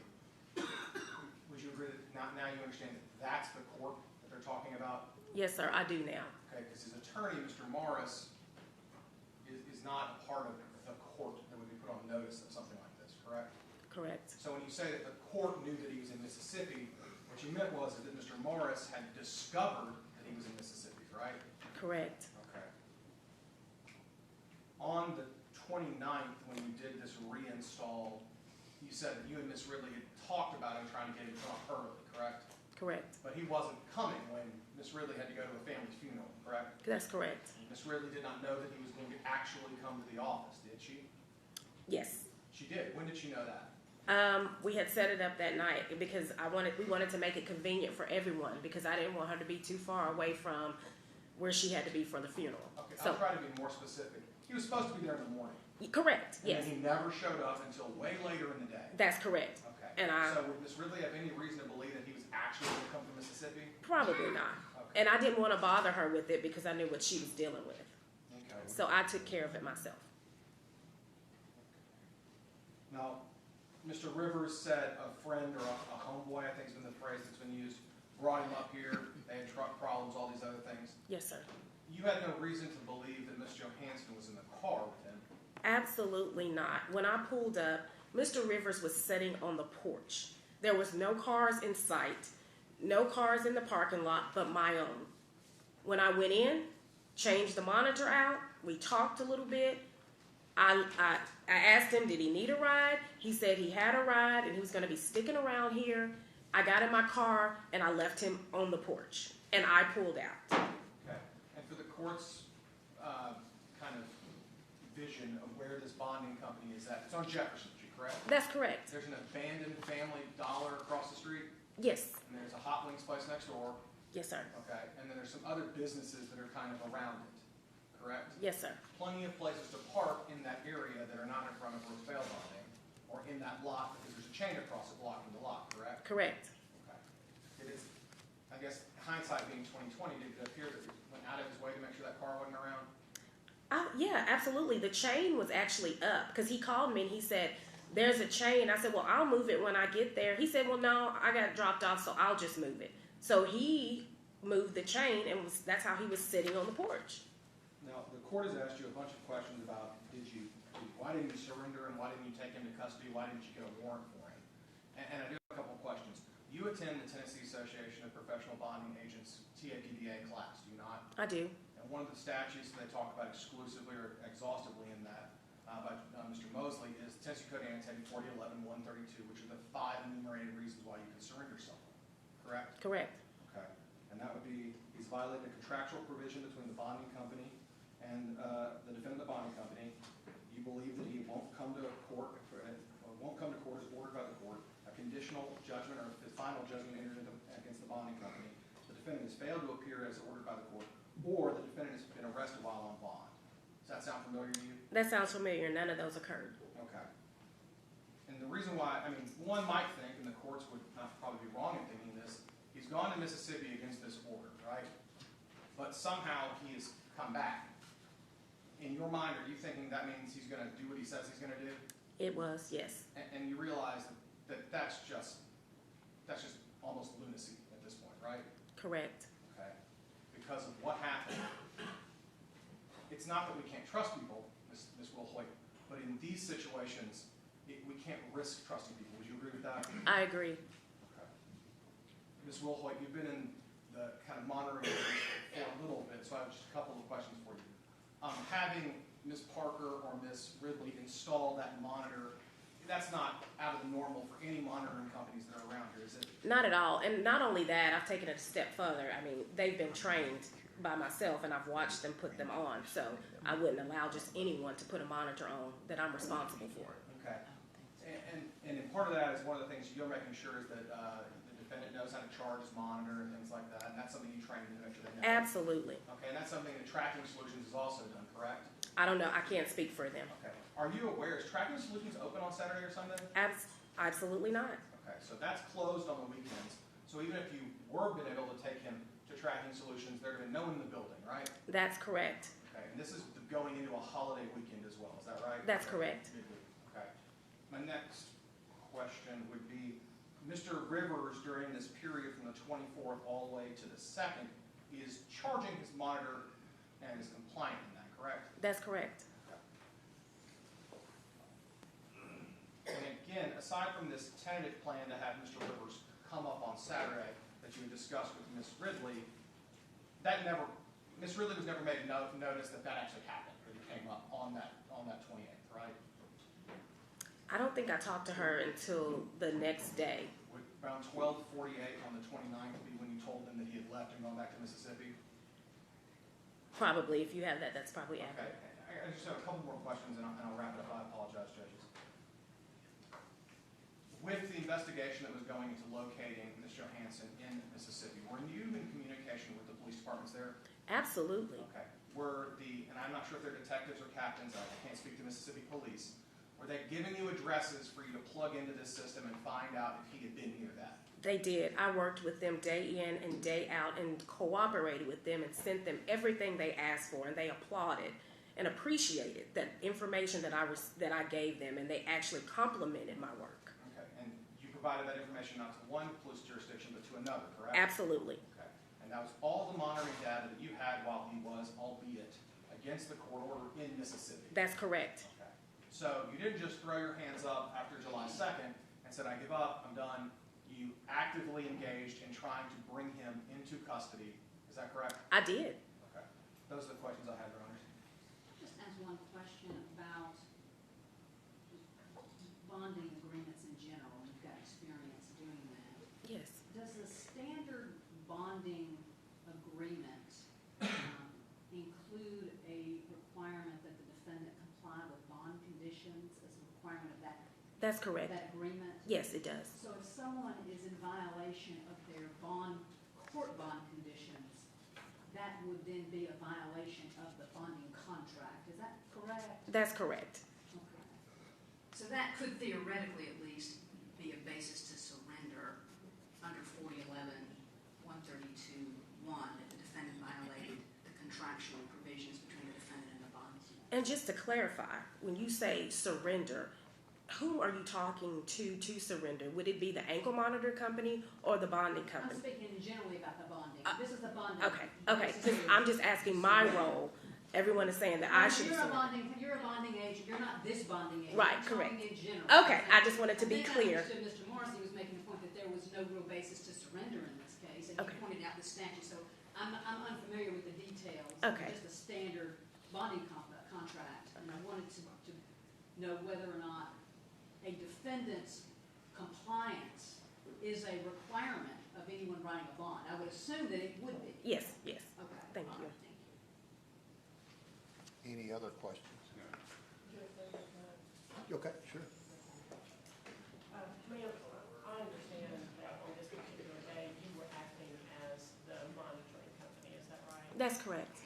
Are you precluded from also notifying the bonding company when you know that there's a problem with the defendant's compliance? Well, that's all that I did throughout this process. I stayed in contact with the bonding company. We worked together in this whole case. I feel like we went, above in some instances with staying on the phone, calling, texting, talking to mom, calling him, Well, I think what I'm still wanting to make sure I understand is specifically on the 28th, when you were monitoring Mr. Rivers and you knew that he had gone outside Davidson County, do I understand you to say that you did then notify the bonding company, the person who you believe did have the authority to surrender him? Yes, everybody was aware at that point. Yes, ma'am. But I mean, how did you notify the bonding company? And Via what did phone. you say? Brycen is in Mississippi. And that happened on June 28th? No, it happened before that because he got on June 24th. Yes, ma'am, but you switched out the monitor. Oh, yes, I apologize. Okay, yes. And on that day, on whatever day you switched out the monitor, you still knew that he left Davidson County because you were watching him, or had the ability to do that, Yes, right? and I do think it was several, I can't quote the time frame, but I did notify that he was gone. And who did you notify? I notified the agent, Ms. Ridley. Okay, that he was outside of Davidson County. That's correct. And even though he had told you he was not going to do that? That's correct. Okay, and would you also agree with me that, I know you're not a lawyer, so I'm just asking, that you have to have good cause to surrender somebody, as a bond person? Yes, ma'am. Okay, it's not just specifically those things that Mr. Morrissey asked you about? Correct. It's just other good cause? Okay, thank you. I do have just a few questions. Okay. I'll be brief. Ma'am, I had some questions about the actual tracking that you did have on Mr. Rivers beginning on June 24th. I think the comment was made that Mr. Rivers was in compliance from June 24th until July 2nd with his monitor. When I said compliance, meaning he was communicating with us, he was answering our calls, he came back to Nashville, got it switched out. That's what I meant in compliance. But of course, not compliance apparently with this court order, but he was compliant with doing the things we asked him to do. He was very cooperative. Okay. Well, so my question is, according to, again, Sentinel and OmniLink, the records for the ankle monitoring device that Mr. Rivers was wearing, isn't it true that on July 27th, a low battery alert was sent to you? Yes. And in fact, on the 28th, that ankle monitor stopped communicating because it was a dead battery. Correct. No, I don't think it was a dead battery. It was a signal issue. And that's why I had him take a picture of himself with the ankle monitor on to make sure he really had it on. And that's why I advised him the urgency to get back to Nashville ASAP. And that's the picture. Sure. Wearing it doesn't mean that it's charged. Correct? That's correct. Okay. And so if the data from Sentinel and OmniLink indicate that there was a low battery on the 27th and a dead battery on the 28th, you're not going to dispute that information, correct? No, I'm not going to dispute that information. Of course, I asked him to charge his monitor. Apparently something was going on with that particular monitor that he had. So would it be true that from the 28th, when that monitor stopped communicating, when its battery had died, until the 29th when you met with him, he was not being monitored at all? Is that correct? That would be accurate. No I can't location monitor anyone with a dead battery. Okay. Then, after he was outfitted with the new device on June 29th, you got a low battery alert on July 1st. Is that correct? At about 7 o'clock in the morning. I'm not looking at the data, but if that's what you have, then I did. Okay. Low battery means about 30% battery capacity left. Is that correct? Which generally translates to about 24 hours. Is that right? Pretty much. Okay. So a low battery alert 7 a.m. on July 1st, which then went to a critical battery alert on July 2nd at about 7 p.m. Is that correct? Yes, And then ultimately, the device stopped communicating on July 2nd at 8:09 p.m. yes, Is that correct? that's correct. July 2nd is the date that Mr. Rivers was supposed to be here in Nashville in court. Is that right? That's correct. And he failed to appear that day. That's correct.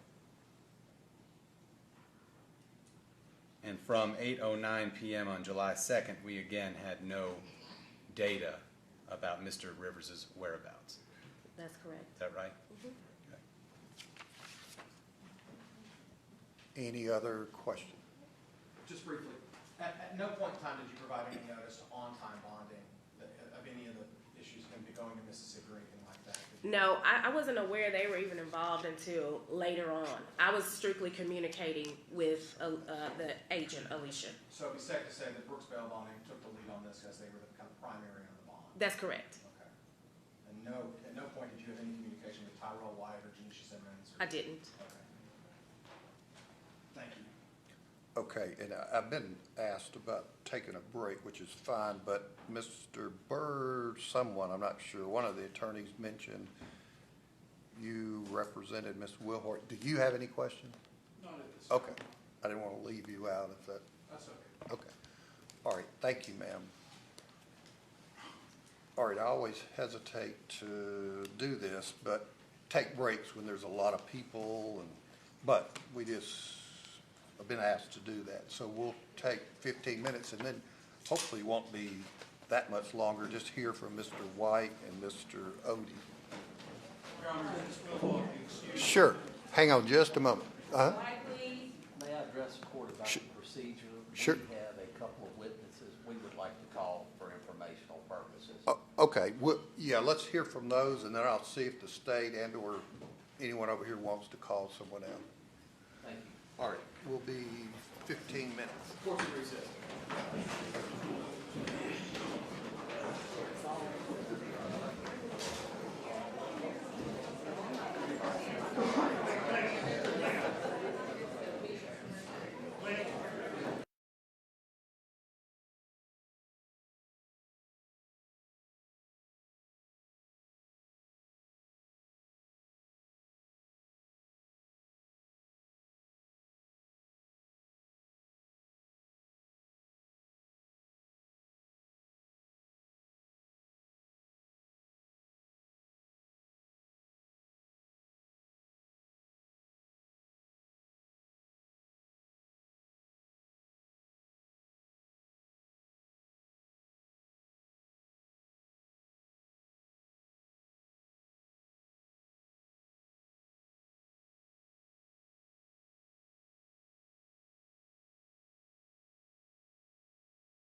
Hey, so I text Jeremy, and I'm gonna have him roll on my levy, so at least you guys have the last little bit of this, because there's 2 more witnesses, and then I'm sure they'll make some kind of decision soon. So at least they'll have that sound.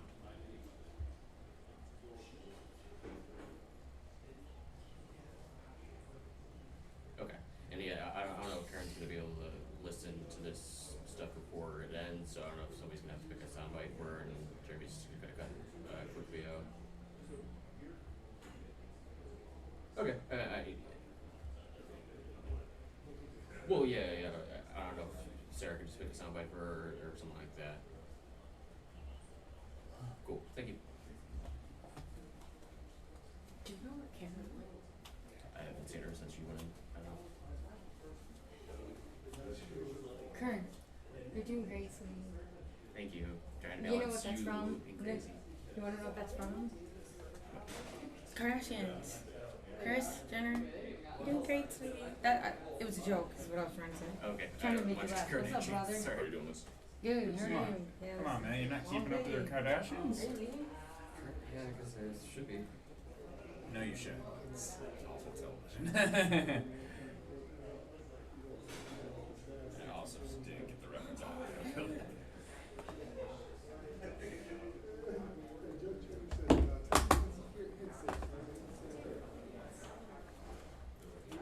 Oh, fuck yeah.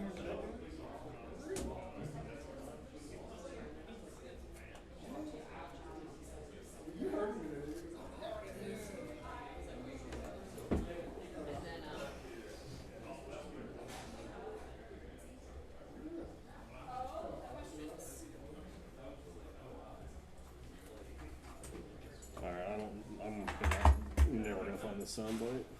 Oh, is it? Oh, I just give you like general You gave me time of day, and I don't. It's not recording time of day. Aaron, do you think you'll need to be a live vote slot at 6? Perhaps. Probably. So much. They still have the parole officer coming out. Yeah. So you know about where it was once you did this? Because like I've gone through like I just don't. Do you want me to find it for you? Yeah. Let me skim through. Because there's no way I'm gonna find this. Just so. Okay, let's find this thing.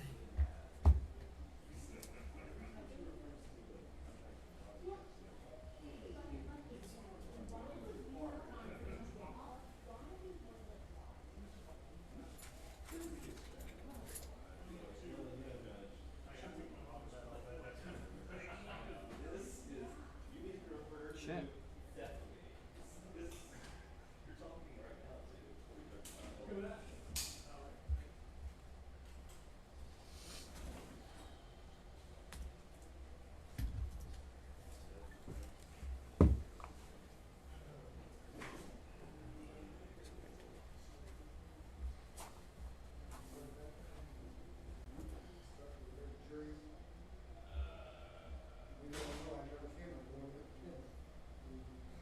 No one's come out screaming, why is there a camera there? They'll let you know.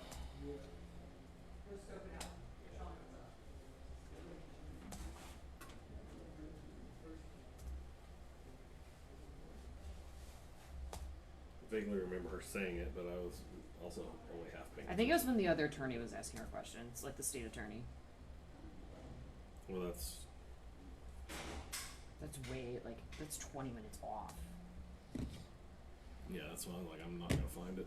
The only one I found because I knew where it was, like in the structure of the questioning.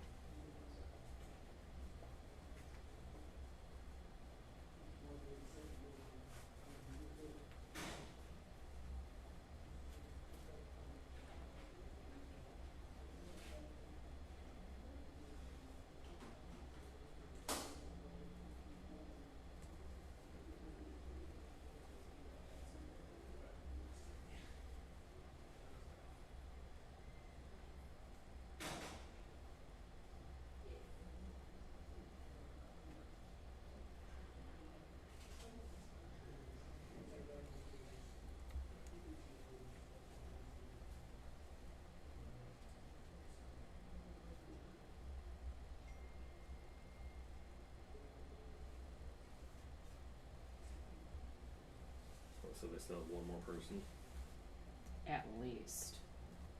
So I don't think it's gonna go on the rest. Like it's gonna be tomorrow. I feel like.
Almost there.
Oh my god.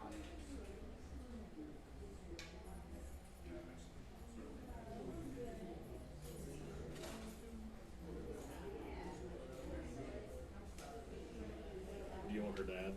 Yeah, is he right there? Yes, he's doing interviews with other stations. Go, yeah.